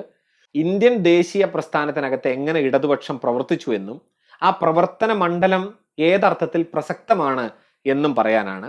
തീർച്ചയായും അത് കാരശ്ശേരി മാഷ് പറയുന്നത് പോലെ ഒരു കണക്കും ഇന്ത്യൻ ദേശീയതാ പ്രസ്ഥാനത്തിൽ പറയാനില്ലാത്ത ഒരു പ്രസ്ഥാനത്തിന്റെ ചരിത്രമല്ല എന്ന് ഞാൻ തീർച്ചയായിട്ടും വസ്തുതാപരമായി തന്നെ കരുതുന്നു. അതുകൊണ്ട് ഇന്ത്യൻ ദേശീയതാ പ്രസ്ഥാനത്തിനകത്ത് നിരന്തരമായി ഇടപെടുകയും ആ ഇടപെടലുകൾക്ക് വളരെ സാർത്ഥകമായ, ദൂരവ്യാപകമായ ഇന്ത്യൻ സ്വാതന്ത്ര്യത്തിന് ശേഷമുള്ള ഫലങ്ങൾ കൂടി നിർമ്മിച്ചെടുക്കുകയും ചെയ്ത പ്രസ്ഥാനം എന്ന നിലയ്ക്കാണ് കമ്മ്യൂണിസ്റ്റ് പ്രസ്ഥാനത്തെ ഞാൻ നോക്കിക്കാണുന്നത്.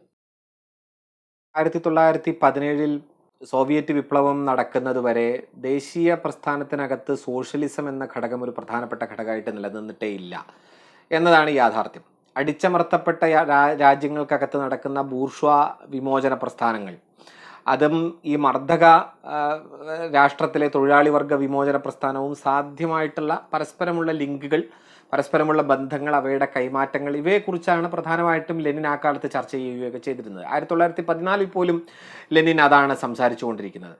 എന്നാൽ ഒക്ടോബർ വിപ്ലവം നടക്കുന്നതോടുകൂടി ഈ ഒരു വിഭജനം രണ്ടും രണ്ടാണ് എന്ന, അഥവാ ദേശീയ പ്രസ്ഥാനം മറ്റൊന്നും മർദ്ദക രാഷ്ട്രങ്ങളിലെ തൊഴിലാളി വിമോചന പ്രസ്ഥാനവും പൂർണ്ണമായും വെള്ളം കടക്കാത്ത കമ്പാർട്ട്മെന്റുകളായി രണ്ടായി നിൽക്കുകയാണ് എന്ന ഒരു വിഭജനം തന്നെ വലിയ തോതിൽ അവസാനിച്ചു. ലോകത്തെമ്പാടും സോഷ്യലിസ്റ്റ് ആശയങ്ങൾ വലിയ തോതിൽ പ്രചരിപ്പിക്കപ്പെടാൻ തുടങ്ങുന്നു. ഇങ്ങനെ സോഷ്യലിസ്റ്റ് പ്രസ്ഥാനങ്ങൾ എന്ന് പറയുന്നത് ദേശീയ പ്രസ്ഥാനത്തിലെ ദൃക്സാക്ഷികൾ എന്ന് മാത്രമായി നിലനിൽക്കുന്ന ഒരു അവസ്ഥയിൽ നിന്ന് മാറി കാണികൾ മാത്രമല്ല, ദേശീയ പ്രസ്ഥാനത്തിൽ പങ്കാളികളാണ് എന്നൊരു നില തന്നെ വന്നു. അതുകൊണ്ട് ലോകത്തെമ്പാടുമുള്ള ഇടതുപക്ഷത്തിന്റെ ഒരു സോഷ്യലിസ്റ്റ് ആശയത്തെ നിർമ്മിച്ചെടുക്കുക എന്നത് വളരെ പ്രധാനപ്പെട്ട ഒരു കാര്യമായി മാറുന്ന അവസ്ഥ വന്നു. ഈ ഒരു അവസ്ഥയിലാണ് കോമിൻറ്റേൻ എന്ന് പറയുന്ന പുതിയ കമ്മ്യൂണിസ്റ്റ് ഇന്റർനാഷണലിന്റെ രണ്ടാം കോൺഗ്രസ് നടക്കുന്നത്. 1920 ജൂലൈയിൽ നടക്കുന്ന കോമിൻറ്റേൻ നടക്കുന്നത്.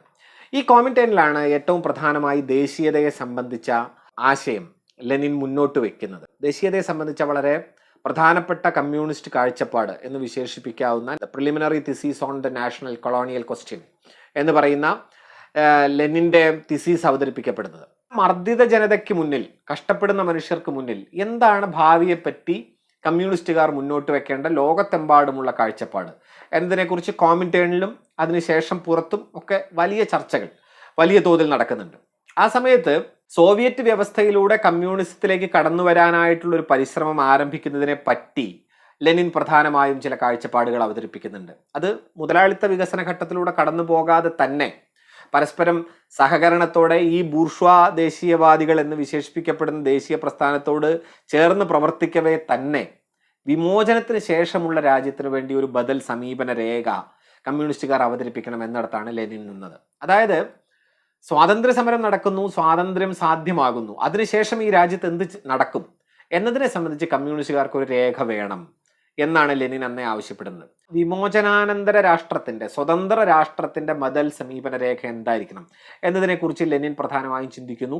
എം എൻ റോയിയും ലെനിനും ഒക്കെ ചേർന്ന് നടക്കുന്ന വലിയ ഡിബേറ്റുകൾ ആ സമയത്തുള്ള കമ്മ്യൂണിസ്റ്റ് ദേശീയ പ്രസ്ഥാനവുമായി കമ്മ്യൂണിസത്തിന്റെ ദേശീയ പ്രസ്ഥാനമായിട്ടുള്ള കൊടുക്കൽ വാങ്ങലുകളിലെ പ്രധാനപ്പെട്ട രേഖകളിൽപ്പെട്ട ഒന്നാണ്. കൊളോണിയൽ രാജ്യങ്ങളിലെല്ലാം കമ്മ്യൂണിസ്റ്റ് സംഘടനകൾ രൂപീകരിക്കാനുള്ള ഈ സ്റ്റാലിൻ്റെയൊക്കെ ആഹ്വാനം എം എൻ റോയ്ക്ക് വലിയ സ്വാധീനമായി മാറിയിട്ടുണ്ട്. അദ്ദേഹം താഷ്കന്റ് വരെ അക്കാലത്ത് യാത്ര ചെയ്യുന്നു. അങ്ങനെ 1920 ഒക്ടോബറിൽ താഷ്കന്റിൽ വെച്ച് ഒരുപക്ഷെ ഇന്ത്യയുടെ പുറത്ത് വെച്ച് ഇന്ത്യൻ കമ്മ്യൂണിസ്റ്റ് പാർട്ടി ആദ്യമായി രൂപീകരിക്കപ്പെടുകയും ചെയ്യുന്നു. അങ്ങനെ സഖാവ് എം എൻ റോയിയോടൊപ്പം ചലിച്ചുകൊണ്ടിരിക്കുന്ന ഇന്ത്യൻ കമ്മ്യൂണിസ്റ്റ് പാർട്ടിയുടെ ആദ്യകാലത്തെ ഒരു ചരിത്രം ആരംഭിക്കുന്നു. ഇത് കമ്മ്യൂണിസ്റ്റ് പാർട്ടിയുടെ ചരിത്രവുമായി ബന്ധപ്പെട്ടിട്ടുള്ള വളരെ പ്രധാനപ്പെട്ട ഒരു കാര്യമാണ്. എന്തായാലും ഈ ആദ്യകാല പരിശ്രമങ്ങളെ പറ്റി സൂചിപ്പിച്ചതിൻ്റെ കാര്യം, ഇവ എത്ര കണ്ട് പൂർണ്ണമല്ലെങ്കിൽ പോലും ഇവയ്ക്ക് പരിമിതികൾ ഉണ്ടെങ്കിൽ പോലും ഈ ഇന്ത്യ അടക്കമുള്ള രാജ്യങ്ങളുടെ വിമോചനം സാധ്യമാകണമെന്നും ആ വിമോചന ശ്രമങ്ങൾക്കകത്ത് പങ്കാളികളാകണമെന്നും അങ്ങനെ പങ്കാളികളാകുക വഴി ഉണ്ടാകുന്ന സ്വാതന്ത്ര്യത്തിന് ശേഷമുള്ള വിമോചനാനന്തര രാജ്യത്തിൽ ഏത് നിലയ്ക്കാണ് ഒരു ഗവൺമെന്റ് രൂപപ്പെടേണ്ടത് എന്നതിനെ സംബന്ധിച്ചുമുള്ള സങ്കല്പനങ്ങൾ രൂപീകരിച്ചെടുക്കാനുള്ള ശ്രമങ്ങൾ ലെനിന്റെ ഘട്ടം മുതൽ ആരംഭിക്കുകയും സ്റ്റാലിനിലൂടെ എം എൻ റോയിയെ പോലെയുള്ള ഇന്ത്യയിൽ നിന്ന് തന്നെയുള്ള പ്രധാനപ്പെട്ട ചിന്തകരിലൂടെ വിപ്ലവകാരികളിലൂടെ അത് വികസിക്കുകയും ചെയ്യുന്നുണ്ട് എന്ന് വ്യക്തമാക്കാനാണ്. പക്ഷേ ഇതാണോ ഇന്ത്യയിലെ ഇടതുപക്ഷത്തിന്റെ ആവിർഭാവത്തിനും അതിൻ്റെ ദേശീയ പ്രസ്ഥാനത്തിനുമുള്ള വളർച്ച സാധ്യമാക്കിയത് എന്ന് ചോദിച്ചാൽ തീർച്ചയായും അല്ല. അതിനുള്ള പ്രധാനപ്പെട്ട കാരണങ്ങൾ ഇന്ത്യയിൽ നിന്ന് തന്നെ വികസിച്ചു വരികയാണ് പിന്നീട് ചെയ്തത്. പലതരത്തിൽ ഇന്ത്യയിൽ യഥാർത്ഥത്തിൽ സോവിയറ്റ് ആശയങ്ങളോട് അനുകൂലമായി നിലനിൽക്കുന്ന അഥവാ സ്ഥിതിസമത്വത്തിലൂന്നിയ സോഷ്യലിസത്തിലൂന്നിയ ഒരു പുതിയ ചിന്തയ്ക്ക് അനുകൂലമായൊരു മണ്ണൊരുങ്ങി വന്നിരുന്നു. ഇർഫാൻ ഹബീബ് ഒക്കെ നിരീക്ഷിക്കുന്നത് പോലെ ഇന്ത്യയിൽ വളരെ വ്യാപകമായി നിലനിന്നിരുന്ന ദാരിദ്ര്യത്തിൻ്റെയും അരക്ഷിതത്വത്തിൻ്റെയും തൊഴിലാളികളുടെ മുകളിൽ നടന്ന അതിക്രൂരമായ ചൂഷണത്തിൻ്റെയും കൊളോണിയൽ ചൂഷണത്തിൻ്റെയും ഒരു അന്തരീക്ഷം യഥാർത്ഥത്തിൽ ലോകത്തെമ്പാടും വികസിച്ചു വരുന്ന പുതിയ ഒരു കമ്മ്യൂണിസ്റ്റ് ആശയാവലിക്ക് വലിയ തോതിൽ പ്രവർത്തിക്കാനുള്ളൊരു ഇടം ഇത്തരം സ്ഥലങ്ങളിൽ നൽകിയിരുന്നു എന്നത് വേണം നമ്മൾ മനസ്സിലാക്കാൻ. ഇന്ത്യക്കാരുടെ ഉടമസ്ഥതയിലുള്ള ഫാക്ടറികളിൽ തൊഴിലാളികൾ നേരിടേണ്ടി വന്ന യാതനകൾ, പാട്ടത്തിൻ്റെ പേരിലും മറ്റ് കാര്യങ്ങളുടെ പേരിലും നടന്നിരുന്ന വലിയ പിടിച്ചുപറികൾ, ഇതെല്ലാം യഥാർത്ഥത്തിൽ ഇന്ത്യൻ ദേശീയതയെ സംബന്ധിച്ച് ഇന്ത്യൻ ദേശീയ സമരത്തെ സംബന്ധിച്ച പ്രധാനപ്പെട്ട പ്രശ്നമായിട്ട് ഉന്നയിക്കപ്പെട്ടു വരികയായിരുന്നു. പക്ഷേ ദേശീയവാദികളിലെ വലിയ മിതവാദികളുടെ ഒരു ശ്രേണി ഇതിനൊക്കെതിരെ വലിയ മൗനം പാലിക്കുകയാണ് ചെയ്തത്. ഇവിടേക്കാണ് ഗാന്ധി കടന്നു വരുന്നത്. നമുക്ക് അറിയാവുന്നത് പോലെ ഇന്ത്യയെ കണ്ടെത്തൽ എന്ന പുസ്തകത്തിൽ നെഹ്റു പറയുന്നത് പോലെ ഗാന്ധി വന്നു, അതൊരു വരവായിരുന്നു. ഗാന്ധി ദക്ഷിണാഫ്രിക്കയിൽ നിന്ന് വന്നതിന് ശേഷം കോൺഗ്രസ് എന്ന പാർട്ടിയുടെ അതിനു മുൻപുണ്ടായിരുന്ന ഒരു മിതനയങ്ങൾ വലിയ തോതിൽ അവസാനിക്കുകയും ഗാന്ധിയുടെ പുതിയൊരു സമരങ്ങളുടെ ഘട്ടം ആരംഭിക്കുകയും ചെയ്യുന്നു. 1917-18 കാലത്തോടുകൂടി ഗാന്ധിയുടെ നേതൃത്വത്തിൽ നടക്കുന്ന വലിയ സമരങ്ങൾ, ചമ്പാരൻ, ഖേദ പോലെയുള്ള സമരങ്ങൾ നടക്കുന്നു.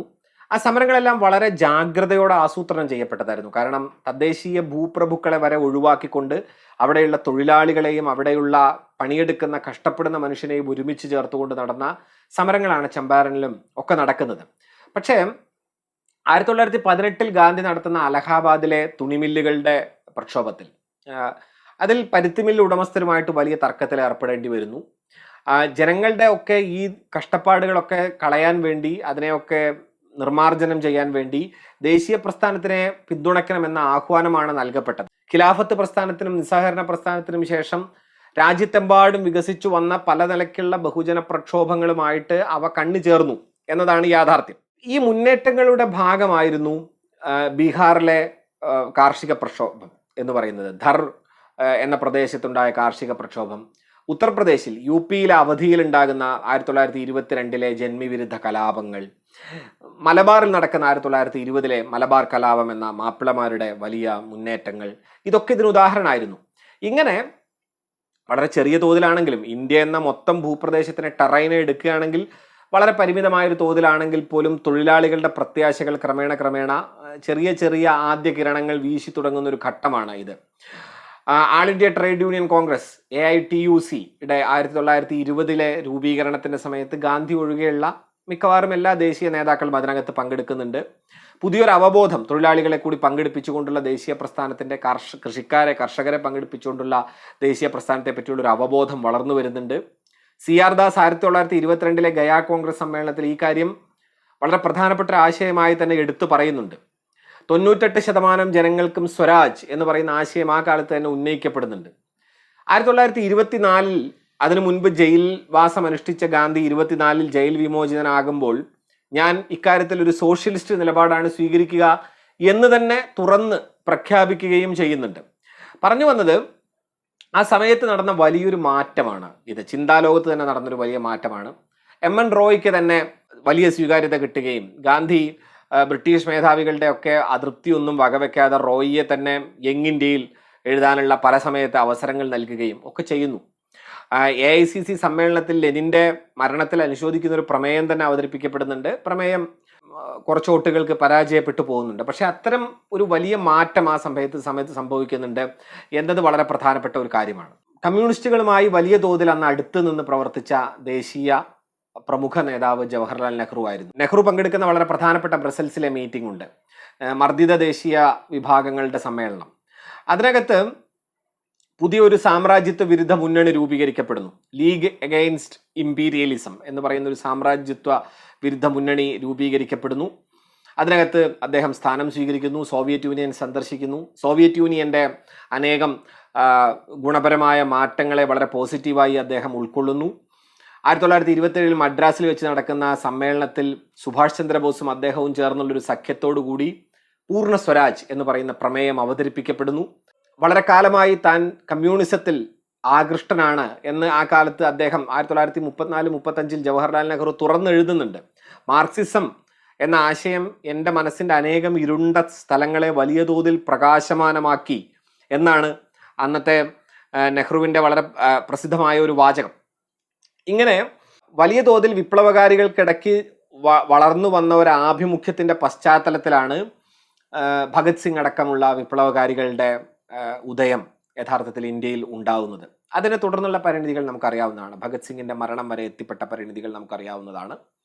ഞാൻ പറഞ്ഞു വന്നത്, ഈ പ്രവണതകളെ എല്ലാം പരിശോധിച്ചാൽ നമുക്ക് വ്യക്തമാകുന്ന ഒരു കാര്യം, ഇന്ത്യയിൽ പൂർണ്ണ സ്വരാജ് എന്ന ആവശ്യം ആദ്യമായി ഉന്നയിക്കുന്നത് വരെ ഇന്ത്യയിലെ കമ്മ്യൂണിസ്റ്റ് അനുഭാവമുള്ള ജവഹർലാൽ നെഹ്റു അടക്കമുള്ളവർ പുലർത്തിപ്പോന്ന പുതിയ ഒരു ദേശരാഷ്ട്രത്തെ സംബന്ധിച്ചും അതിൻ്റെ പൂർണ്ണ സ്വരാജ്യത്തെക്കുറിച്ചുള്ള സങ്കല്പനങ്ങളുടെ സാധ്യതയാണ് പിന്നീട് ഇന്ത്യൻ സ്വാതന്ത്ര്യ സമരത്തെ ഏറ്റവും കൂടുതൽ സ്വാധീനിച്ചത് എന്ന വസ്തുതയാണ്. അതിനകത്ത് തീർച്ചയായിട്ടും കമ്മ്യൂണിസ്റ്റുകാരുടെ പങ്ക് എന്ന് പറയുന്നത് ചരിത്രം പഠിക്കുന്ന ആരും തന്നെ തള്ളിക്കളയുന്ന ഒരു കാര്യമാണ് എന്ന് ഞാൻ കരുതുന്നില്ല.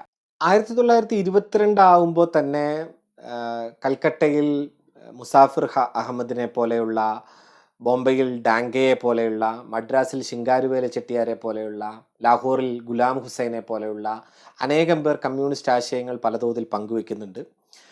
സ്വരാജ് പാർട്ടിയുടെ രൂപീകരണം ഒരു ദേശീയ പ്രസ്ഥാനത്തിലേക്കുള്ള ഇടതുപക്ഷ പാർട്ടിയുടെ ഒരു പ്രവേശനം എന്ന നിലയ്ക്ക് ക്രമേണ വികസിച്ചു വരുന്നുണ്ട്. 1922 Indian socialist labour party of Indian National Congress എന്ന് പറയുന്ന ഒരു ആശയം ഡാംഗെ അവതരിപ്പിക്കുന്നു. തൊട്ടടുത്ത വർഷം തന്നെ 1923 labour and Kisan party of Hindustan എന്ന പാർട്ടിയുടെ മാനിഫെസ്റ്റോ ശിങ്കാരുവേൽ ചെട്ടിയാർ പ്രസിദ്ധീകരിക്കുന്നത്. ഇന്ത്യയിലൊരു കാർഷിക പാർട്ടി, ഇന്ത്യയിലൊരു തൊഴിലാളി കർഷക പാർട്ടി രൂപീകരിക്കപ്പെടുക, അതിൻ്റെ പ്രവർത്തനം ശക്തിപ്പെടുക എന്നിങ്ങനെ ലക്നൌവിൽ വെച്ച് ചേരുന്ന മീറ്റിങ്ങിൽ വെച്ച് ഗുലാം ഹുസൈൻ മുന്നോട്ട് വയ്ക്കുന്ന 1923 ഇൻകുലാബിൻ്റെ എഡിറ്ററായ ഗുലാം ഹുസൈൻ്റെ പ്രമേയം വരുന്നു. ഈ പ്രയത്നങ്ങളെല്ലാം ക്രമേണ വികസിച്ചു വന്ന് അതിൻ്റെ ഫലപ്രാപ്തിയിലേക്കൊക്കെ എത്തുന്നതിന് മുൻപാണ് ഇന്ത്യയിലെ അക്കാലത്തെ ഏറ്റവും പ്രധാനപ്പെട്ട കമ്മ്യൂണിസ്റ്റുകാരെ എല്ലാവരെയും ഒരു വലിയ ഗൂഢാലോചന കേസിൽ ബ്രിട്ടീഷുകാർ കൊടുക്കുന്നത്. അത് കാൺപൂർ ബോൾഷവിക് ഗൂഢാലോചന കേസ് എന്ന് പ്രസിദ്ധമായ കേസാണ്. ബ്രിട്ടീഷുകാർ അറസ്റ്റ് ചെയ്യുന്നു. 1924 മെയ് മാസത്തിൽ മുസാഫിർ അഹമ്മദിനെയും ഡാംഗെയും ഷൗക്കത്ത് ഉസ്മാനിയെയും നളിനി ഗുപ്തയെയും എല്ലാം 4 വർഷത്തെ കഠിന തടവിന് ബ്രിട്ടീഷ് കോടതി ശിക്ഷിക്കുന്നു. ശിങ്കാരുവേല ചെട്ടിയാർ മാത്രമാണ് അന്ന് അതിൽ നിന്ന് ഒഴിവാക്കപ്പെടുന്നത്. അദ്ദേഹത്തിൻ്റെ അനാരോഗ്യം കാരണം മാത്രമാണ് അദ്ദേഹത്തെ ശിക്ഷയിൽ നിന്ന് ഇളവ് നൽകി ഒഴിവാക്കപ്പെടുന്നത്. എന്തായാലും ഈ കഠിന ശിക്ഷകൾ ഡാംഗെയും ഒക്കെ നേരിടേണ്ടി വരുമ്പോഴും ഇന്ത്യൻ മിതവാദി ദേശീയ പ്രസ്ഥാനത്തിൽ നിന്ന് കാര്യമായ പിന്തുണയോ ബ്രിട്ടീഷുകാർക്കെതിരായ പ്രതിഷേധമോ ഒന്നും ഈ കാര്യത്തിൽ രൂപപ്പെട്ടു വന്നില്ല എന്നത് നമ്മൾ ശ്രദ്ധിക്കേണ്ട ഒരു കാര്യമാണ്. വല്ലാത്തൊരു നിസ്സംഗതയാണ് ആ കാര്യത്തിൽ അന്ന് പുലർത്തുന്നത്. പക്ഷേ അവർ നടത്തിയ ബ്രിട്ടീഷ് വിരുദ്ധ പോരാട്ടങ്ങൾ എന്ന് പറയുന്നത് ചരിത്രത്തിലുള്ളൊരു കാര്യമായിട്ട് തന്നെയാണ്. ഈ ഗൂഢാലോചന കേസ് നിലനിന്നിട്ടും പ്രധാനപ്പെട്ട നേതാക്കൾ അകത്തായിട്ടും കമ്മ്യൂണിസ്റ്റ് പാർട്ടിയുടെ വികാസ പ്രക്രിയയെ വലിയ തോതിൽ സ്വാധീനിച്ച 2 സംഭവങ്ങൾ ആ സമയത്തുണ്ടായി. ഒന്ന് 1925 കാൺപൂരിൽ നടക്കുന്ന വളരെ പരസ്യമായ ഒരു കമ്മ്യൂണിസ്റ്റ് സമ്മേളനമാണ്. കമ്മ്യൂണിസ്റ്റ് സമ്മേളനം പരസ്യമായി നടത്തുക എന്നത് അസാധ്യമായ ഒരു ഘട്ടത്തിൽ കാൺപൂരിൽ വെച്ച് അത്തരമൊരു സമ്മേളനം നടക്കുന്നു. അവിടെ ഉണ്ടായിരുന്ന പ്രധാനപ്പെട്ട പ്രാദേശിക നേതാവായിരുന്ന സത്യഭക്തയുടെ നേതൃത്വത്തിലാണ് കാൺപൂരിൽ വെച്ച് സമ്മേളനം നടക്കുന്നത്. ഈ സമ്മേളനത്തിലാണ് ശിങ്കാരുവേള ചെട്ടിയാരെ പ്രസിഡന്റായിട്ടും AICC അംഗമായിട്ടുള്ള ജാനകി പ്രസാദ് ബാഗർഹാത്തെ ജനറൽ സെക്രട്ടറിയായും തിരഞ്ഞെടുക്കപ്പെടുന്നത്. അപ്പോഴേക്കും ഈ കാൺപൂർ കേസിൽ ശിക്ഷിക്കപ്പെട്ടിരുന്ന മുസാഫിർ അഹമ്മദ് അടക്കമുള്ള ആളുകൾ അസുഖം കാരണം കൊണ്ട് ജയിൽ വിമോചിതമായിരുന്നു. ആരുടെയെങ്കിലും പ്രത്യേകമായ ശ്രമങ്ങളെക്കാൾ കൂടുതൽ അദ്ദേഹത്തിന് അനാരോഗ്യമൊക്കെ ആയിരുന്നു ആ ജയിൽ മോചനത്തിനുള്ള പ്രധാനമായ കാരണം. VS ഖാട്ടെ അടക്കമുള്ള ആളുകളെല്ലാം എക്സിക്യൂട്ടീവ് കമ്മിറ്റിയിൽ ഉൾപ്പെടുത്തിക്കൊണ്ടാണ് ആ കമ്മിറ്റി രൂപീകരിക്കപ്പെടുന്നത്. സത്യത്തിൽ അധികാര വൃന്ദത്തിന് നേരെയുള്ള ഒരു പരസ്യമായ കടന്നാക്രമണമായിരുന്നു അന്നത്തെ കാൺപൂരിലെ ആ കമ്മ്യൂണിസ്റ്റ് സമ്മേളനം എന്ന് പറയുന്നത്.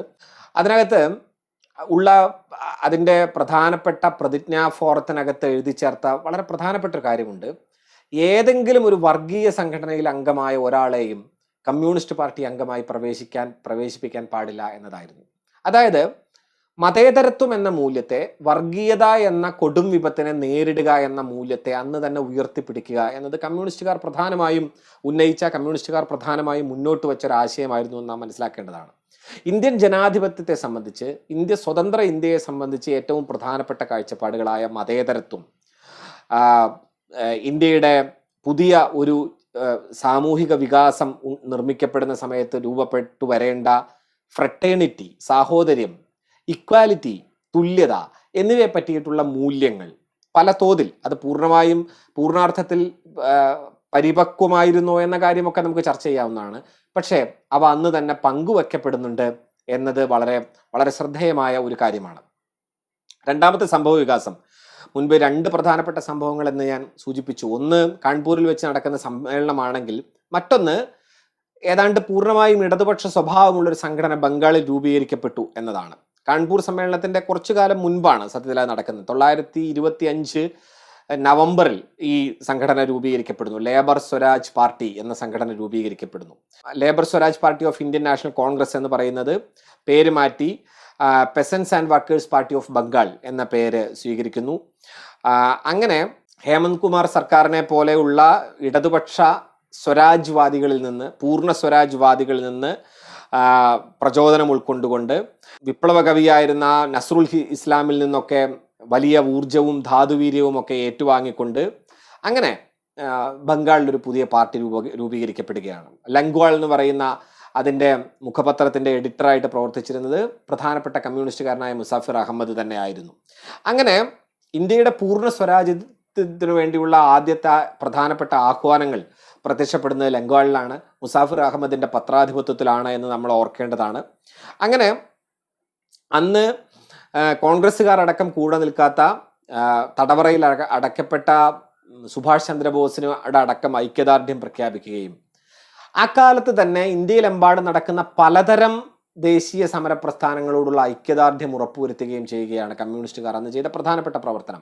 ഉദാഹരണത്തിന് മലബാർ കലാപം ഒരു വിപ്ലവ സമരമാണ് എന്നും മലബാർ കലാപം കൂടി സ്വാതന്ത്ര്യ സമരമായി പരിഗണിക്കേണ്ടതാണ് എന്നും അതിനുശേഷം എത്രയോ വർഷങ്ങൾക്ക് ശേഷം AKG പ്രസംഗിക്കുന്നതും ഇന്നും മലബാർ കലാപത്തെ പറ്റിയുള്ള ചർച്ചയ്ക്കകത്ത് പ്രധാനപ്പെട്ട സ്വാതന്ത്ര്യ സമരത്തിന്റെ ഭാഗമാണ് അത് എന്ന ആശയത്തിൽ ഉറച്ചു നിൽക്കുകയും ചെയ്യുന്ന കമ്മ്യൂണിസ്റ്റ് ആശയത്തിന് അന്ന് തന്നെ വികസിച്ചു വന്ന ഈ സോഷ്യലിസവുമായി ബന്ധപ്പെട്ട എല്ലാ സമരങ്ങളെയും സ്വാതന്ത്ര്യ സമരമായി പരിഗണിക്കാനുള്ള കണ്ണിന് വലിയ പ്രസക്തി ഉണ്ടായിരുന്നു.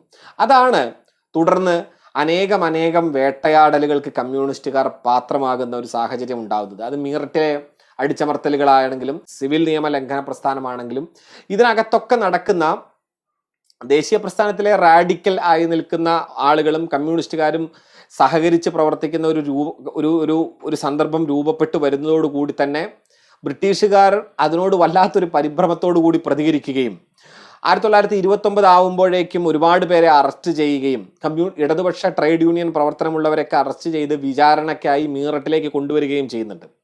അങ്ങനെ ഇംഗ്ലണ്ടിലെ രാജാവിന്റെ പരമാധികാരം ഇല്ലാതാക്കാനുള്ള ഗൂഢാലോചന കുറ്റം, അങ്ങനെയുള്ള രാജ്യദ്രോഹ കുറ്റമാണ് അവർക്ക് മേൽ ചുമത്തപ്പെടുന്നത്. ഈ രാജ്യദ്രോഹ കുറ്റത്തിന് മുകളിൽ അവരെ അറസ്റ്റ് ചെയ്യുകയും വിചാരണ ചെയ്യുകയും ചെയ്യുന്നു. അതിൽ ബ്രിട്ടീഷ് കമ്മ്യൂണിസ്റ്റുകാരായിരുന്നു മീററ്റ് ഗൂഢാലോചന എന്ന പ്രസിദ്ധമായ കേസിലെ 2 പ്രതികൾ എന്നത് നമ്മൾ ആലോചിക്കേണ്ടതാണ്. 2 അല്ല 3 പ്രതികൾ ബ്രിട്ടീഷുകാരായിരുന്നു എന്നത് നമ്മൾ ഓർക്കേണ്ടതാണ്. അതിലൊരാൾ ബെൻ ബ്രാഡ്ലി ആയിരുന്നു. അദ്ദേഹം പ്രമുഖനായ ബ്രിട്ടീഷ് കമ്മ്യൂണിസ്റ്റുകാരനായിരുന്നു. അങ്ങനെ മുസാഫിർ അഹമ്മദ് ഈ കേസോടുകൂടി ജീവപര്യന്തം നാടുകടത്തലിന് ശിക്ഷിക്കപ്പെടുന്നു. ഡാങ്കയും സ്പ്രാറ്റും ഉൾപ്പെടെ ഉള്ള ആളുകൾക്കെല്ലാം 12 വർഷത്തെ ദീർഘമായ തടവ് ശിക്ഷ വിധിക്കപ്പെടുന്നു. ബ്രാഡ്ലിയും മിരാജ്കറും ഉസ്മാനിയും അടക്കമുള്ള ആളുകൾക്കെല്ലാം 10 വർഷത്തെ തടവ് ശിക്ഷയ്ക്ക് വിധിക്കപ്പെടുന്നു. പിന്നെ 17 പേർക്ക് 7 വർഷം മുതൽ 4 വർഷം വരെയുള്ള തടവ് ശിക്ഷയ്ക്ക് വിധിക്കപ്പെടുന്നു. ഇങ്ങനെ ഈ ഈ മീററ്റിലെ കേസുകൾ കൂടി സംഭവിക്കുന്നതോടുകൂടി വലിയ ഒരു സ്വാതന്ത്ര്യ സമര പോരാട്ടത്തിന്റെ അധ്യായത്തിനകത്തേക്ക് കമ്മ്യൂണിസ്റ്റുകളുടെ കാൽവെപ്പ് ഏതാണ്ട് പ്രകടമായി തന്നെ പ്രത്യക്ഷമായി തന്നെ സംഭവിച്ചു കഴിഞ്ഞു എന്ന് നമുക്ക് കാണാവുന്നതാണ്. തുടർന്ന് നടക്കുന്ന അനേകതരം ആശയ സമരങ്ങളുടെ ഒരു പശ്ചാത്തലമുണ്ട്. ജവഹർലാൽ നെഹ്റു അടക്കമുള്ളവർ കമ്മ്യൂണിസ്റ്റ് ആശയങ്ങളുമായി ബന്ധപ്പെട്ട് പ്രവർത്തിക്കുകയും എന്നാൽ അതേസമയം മീററ്റ് ഗൂഢാലോചന കേസ് അടക്കമുള്ളതിൽ പാലിച്ച കോൺഗ്രസിന്റെ അർത്ഥഗർഭമായ മൗനത്തിനെതിരായ കടുത്ത വിമർശനം ഉണ്ടാവുകയും ചെയ്യുന്ന ഒരു സാഹചര്യം ഉണ്ടാവുന്നുണ്ട്. ഇവയെല്ലാം ഇന്ത്യൻ ദേശീയ പ്രസ്ഥാനത്തിലെ പ്രമുഖ അധ്യായങ്ങളാണ്. അവയെല്ലാം ദീർഘമായി ഞാൻ വിവരിക്കുന്നില്ല. എന്തായാലും 1935-37 കൂടി ദേശീയ മുന്നണിയിലേക്ക് തന്നെ കമ്മ്യൂണിസ്റ്റുകാരുടെ വലിയ പ്രവേശം ഉണ്ടാകുന്നുണ്ട്. മീററ്റ് അറസ്റ്റ് മുതൽ 1933 വരെ കമ്മ്യൂണിസ്റ്റുകാർ ഒരു തരത്തിലുള്ള വിട്ടുവീഴ്ചയും ഇല്ലാത്ത ബ്രിട്ടീഷുകാരുടെ വേട്ടയ്ക്ക് ആണ് ഇരയാക്കപ്പെടുന്നത്. കമ്മ്യൂണിസ്റ്റുകാരനാണ് എന്ന് പറഞ്ഞാൽ തന്നെ കുറ്റവാളിയാകുന്ന, സിവിൽ നിയമലംഘനമാകുന്ന ഒരു ഘട്ടം അതോടുകൂടിയാണ് ജനിക്കുന്നത്. ആ സമയത്താണെങ്കിൽ ഗാന്ധിജി അടക്കമുള്ളവരുടെ സിവിൽ നിയമലംഘനത്തിൻ്റെ വളരെ മിതവാദപരമായ സമീപനങ്ങളോട് മാർക്സിസ്റ്റുകാർക്ക്, കമ്മ്യൂണിസ്റ്റുകാർക്ക് വലിയ വിയോജിപ്പുണ്ടാവുകയും അതെല്ലാം തന്നെ ചില പുറന്തോലിലുള്ള സ്ക്രാച്ചുകൾ മാത്രമാണ് എന്നും അതിനകത്ത് ആഴത്തിൽ തന്നെ പ്രവർത്തിക്കുന്ന സാമ്രാജ്യത്വത്തിനെതിരായിട്ടുള്ള സമര പോരാട്ടങ്ങളായി ഇത് മാറ്റേണ്ടതാണ് എന്ന ആവശ്യം കമ്മ്യൂണിസ്റ്റുകൾ പങ്കുവെക്കുകയും ഒക്കെ ചെയ്യുന്നുണ്ട്. അങ്ങനെ പങ്കുവെക്കപ്പെടുന്നത് കൊണ്ട് തന്നെ കോംപ്രമൈസ് ചെയ്യുക എന്ന, നിരന്തരമായി സമരത്തിൽ ഏർപ്പെടുകയും എന്നാൽ ഉടനെ തന്നെ കോംപ്രമൈസ് ചെയ്യുക എന്ന കോൺഗ്രസ് രാഷ്ട്രീയത്തോട് പലപ്പോഴും ഒട്ടും തന്നെ സന്ധിയില്ലാത്ത വിയോജിപ്പ് നിലനിർത്തുന്ന ഒരു തീരുമാനം ഇടതുപക്ഷത്തിൻ്റെ അടുത്ത് നിന്ന് ഉണ്ടാവുകയും ചെയ്യുന്നുണ്ട്. പക്ഷേ ഇതോടൊപ്പം തന്നെ സത്യാഗ്രഹികളായി ജയിലിൽ പോകുന്ന അനേകം കമ്മ്യൂണിസ്റ്റുകൾ ഉണ്ടായിരുന്നു എന്നുള്ളത് നമ്മൾ കാണണം. ഇപ്പോൾ SG സർദേശായിയെ പോലെയുള്ള എത്രയോ കമ്മ്യൂണിസ്റ്റുകാർ ആ കാലത്ത് തന്നെ ജയിലിലേക്ക് പോകുന്നുണ്ട്, സത്യാഗ്രഹികളായിട്ട് പോകുന്നുണ്ട്. മണിസിംഗും ബങ്കിം മുഖർജിയും അബ്ദുൾ റസാഖ് ഖാനും പോലെയുള്ള അനേകം പേർ കമ്മ്യൂണിസ്റ്റ് സർക്കാർ വിരുദ്ധ സമരം നടത്തിയതിൻ്റെ പേരിൽ കഠിന ശിക്ഷയ്ക്ക് വിധേയരാകുന്നുണ്ട്. ഇങ്ങനെ വലിയ ഒരു സ്ഥിതിഗതികളുടെ മാറ്റം എന്നത് പൂർണ്ണമാകുന്നത് മീററ്റ് കേസിലടക്കമുള്ള അധികം പേരും വിമോചിതമാകുന്ന 33-ന് ശേഷം വരുന്നൊരു മാറ്റമാണ്. ശിഥിലമാക്കപ്പെട്ട പല ഗ്രൂപ്പുകളും ഒന്നിച്ചു ചേർന്ന് കമ്മ്യൂണിസ്റ്റ് പാർട്ടിക്ക് താൽക്കാലികമായൊരു കേന്ദ്ര കമ്മിറ്റി രൂപീകരിക്കപ്പെടുകയും 34 കൂടി വലിയൊരു അളവിൽ പാർട്ടി വീണ്ടും ഈ മീററ്റ് കേസോടുകൂടി വലിയ തോതിലുള്ള ഒരു പ്രതിസന്ധിയെ നേരിട്ട കമ്മ്യൂണിസ്റ്റ് പാർട്ടി വീണ്ടും ഒരർത്ഥത്തിൽ പുനഃസ്ഥാപിക്കപ്പെടുകയും തന്നെ ചെയ്യുന്നുണ്ട്. അതിനകത്ത് നിന്ന് സുന്ദരയ്യ, അജയ് ഘോഷ് പോലെയുള്ള കമ്മ്യൂണിസ്റ്റുകാരെല്ലാവരും ചേർന്ന് പ്രവർത്തിക്കുന്ന ഒരു പുതിയ തലം രൂപപ്പെടുകയും MN റോയ് അടക്കമുള്ള ആളുകളുടെ റോയിസ്റ്റുകളുടെ വിവാദം ഒക്കെ ഈ യോജിച്ച പ്രവർത്തനങ്ങൾക്ക് തടസ്സമല്ലാതായി തീരുകയും ചെയ്യുന്ന ഒരു പുതിയ ഘട്ടം ജനിക്കുകയും ചെയ്യുന്നു. ഇങ്ങനെ രൂപപ്പെടുന്ന ഒരു ദേശീയ മുന്നണി എന്ന് പറയുന്നത് വലിയ തോതിൽ കോൺഗ്രസിനോട് വിമർശനങ്ങൾ ഉള്ളപ്പോൾ തന്നെ ദേശീയ പ്രസ്ഥാനത്തിൽ വഹിച്ച വളരെ പ്രധാനപ്പെട്ട പങ്കുണ്ട്. പൂർണ്ണ സ്വാതന്ത്ര്യം എന്നതിലും പൗരസ്വാതന്ത്ര്യം എന്നതിലും തൊഴിലാളികളുടെ പുതിയ സമര പദ്ധതി എന്നതിലും എല്ലാം ഊന്നിയ ഈ പുതിയ വലിയ ഒരു മാറ്റമാണ് യഥാർത്ഥത്തിൽ ഇന്ത്യയുടെ തന്നെ തുടർന്നുണ്ടായ സ്വരാജ്യ പ്രസ്ഥാനങ്ങളുടെ എല്ലാം തന്നെ ആശയപരമായ അടിത്തറയായി വർത്തിച്ചത് എന്ന യാഥാർത്ഥ്യത്തെ ആർക്കും തന്നെ തള്ളിക്കളയാനാവില്ല എന്നാണ് ഞാൻ കരുതുന്നത്. Anti imperialistic people's front in India എന്ന് പറയുന്ന ഒരു തിസീസ് ഉണ്ട്, ഒരു ലേഖനമുണ്ട്. അത് ദത്ത് ബ്രാഡ്ലി തിസീസ് എന്നാണ് അറിയപ്പെടുന്നത്. ദത്ത് ബ്രാഡ്ലി രണ്ടുപേരും ചേർന്നാണ് എഴുതിയത് എന്നതുകൊണ്ട് ദത്ത് ബ്രാഡ്ലി തിസീസിനകത്ത് പ്രധാനപ്പെട്ട ചില ആശയങ്ങൾ ഉൾക്കൊണ്ടിരുന്നു. അവയെ ഏറ്റവും സംഗ്രഹമായി പറഞ്ഞാൽ സാമ്രാജ്യത്വത്തിനെതിരായ നിരന്തര പോരാട്ടമാണ് ഒന്ന്. രണ്ടാമതൊന്ന് ദേശീയ വിമോചനത്തിനായി പ്രവർത്തിക്കുന്ന പ്രധാനപ്പെട്ട ബഹുജന സംഘടനയായ കോൺഗ്രസുമായും ചേർന്നുള്ള പ്രവർത്തനമാണ്. കോൺഗ്രസിന്റെ പ്രവർത്തനങ്ങൾ പലതും ആപൽക്കരവും സാമ്രാജ്യത്വത്തിന് കീഴടങ്ങുന്നതിന് തുല്യവുമാണ് എന്ന നിരീക്ഷണമാണ് മൂന്നാമത്തേത്. നാലാമത്തേത് അങ്ങനെ ആയിരിക്കുന്നത് കൊണ്ട് കോൺഗ്രസ് നേതൃത്വത്തെ വിമർശിക്കേണ്ടത് ആവശ്യമാണ് എന്നും, എന്നാൽ കോൺഗ്രസിനെ അതിൻ്റെ ശരിയായ പങ്ക് നിർവഹിക്കുന്നതിന് പ്രാപ്തമാക്കുന്ന നിലയിൽ മാത്രമായിരിക്കണം ഈ ഗുണപരമായ വിമർശനം എന്നും ആണ്. അതായത് അന്നത്തെ സാമ്രാജ്യത്വ വിരുദ്ധ സമരത്തിന്റെ കോൺഗ്രസിലെ അണികളെ ദുർബലപ്പെടുത്തുന്ന രീതിയിലേക്ക് ആ വിമർശനം വഴിമാറി പോകരുത് എന്ന് ഈ ദത്ത് ബ്രാഡ്ലി തീസിസ് പ്രധാനമായും നിർദ്ദേശിക്കുന്നു. പൂർണ്ണ സ്വാതന്ത്ര്യത്തിലും സമരം ചെയ്യാനുള്ള അവകാശം ഉൾപ്പെടെയുള്ള പൂർണ്ണ സ്വാതന്ത്ര്യത്തിലും പൗരസ്വാതന്ത്ര്യത്തിലും മർദ്ദന നിയമങ്ങൾ ആയിട്ട് ബ്രിട്ടീഷുകാർ നടപ്പിലാക്കിയ നിയമങ്ങൾ മുഴുവൻ റദ്ദാക്കുന്നതടക്കമുള്ള ആശയങ്ങൾ ഉന്നയിക്കപ്പെടുന്നു. ഇങ്ങനെ അടിസ്ഥാനപരമായ ഇന്ത്യൻ സ്വാതന്ത്ര്യത്തിനും ഇന്ത്യൻ സ്വാതന്ത്ര്യാനന്തര മനുഷ്യജീവിതത്തിനും ആവശ്യമായ ആശയങ്ങളെ മുന്നോട്ട് വെക്കുകയാണ് ദത്ത് ബ്രാഡ്ലി തീസിസ് വളരെ പ്രധാനമായിട്ടും ചെയ്യുന്നത്. ദത്ത് ബ്രാഡ്ലി തീസിസ് ഇന്ത്യയിലെമ്പാടുമുള്ള കമ്മ്യൂണിസ്റ്റുകൾ വലിയ തോതിൽ സർവാത്മന അംഗീകരിക്കുകയും അതിൻ്റെ ഫലങ്ങൾ വലിയ തോതിൽ തുടർന്ന് പ്രവർത്തനത്തിൽ ഉണ്ടാവുകയും ചെയ്യുന്നു.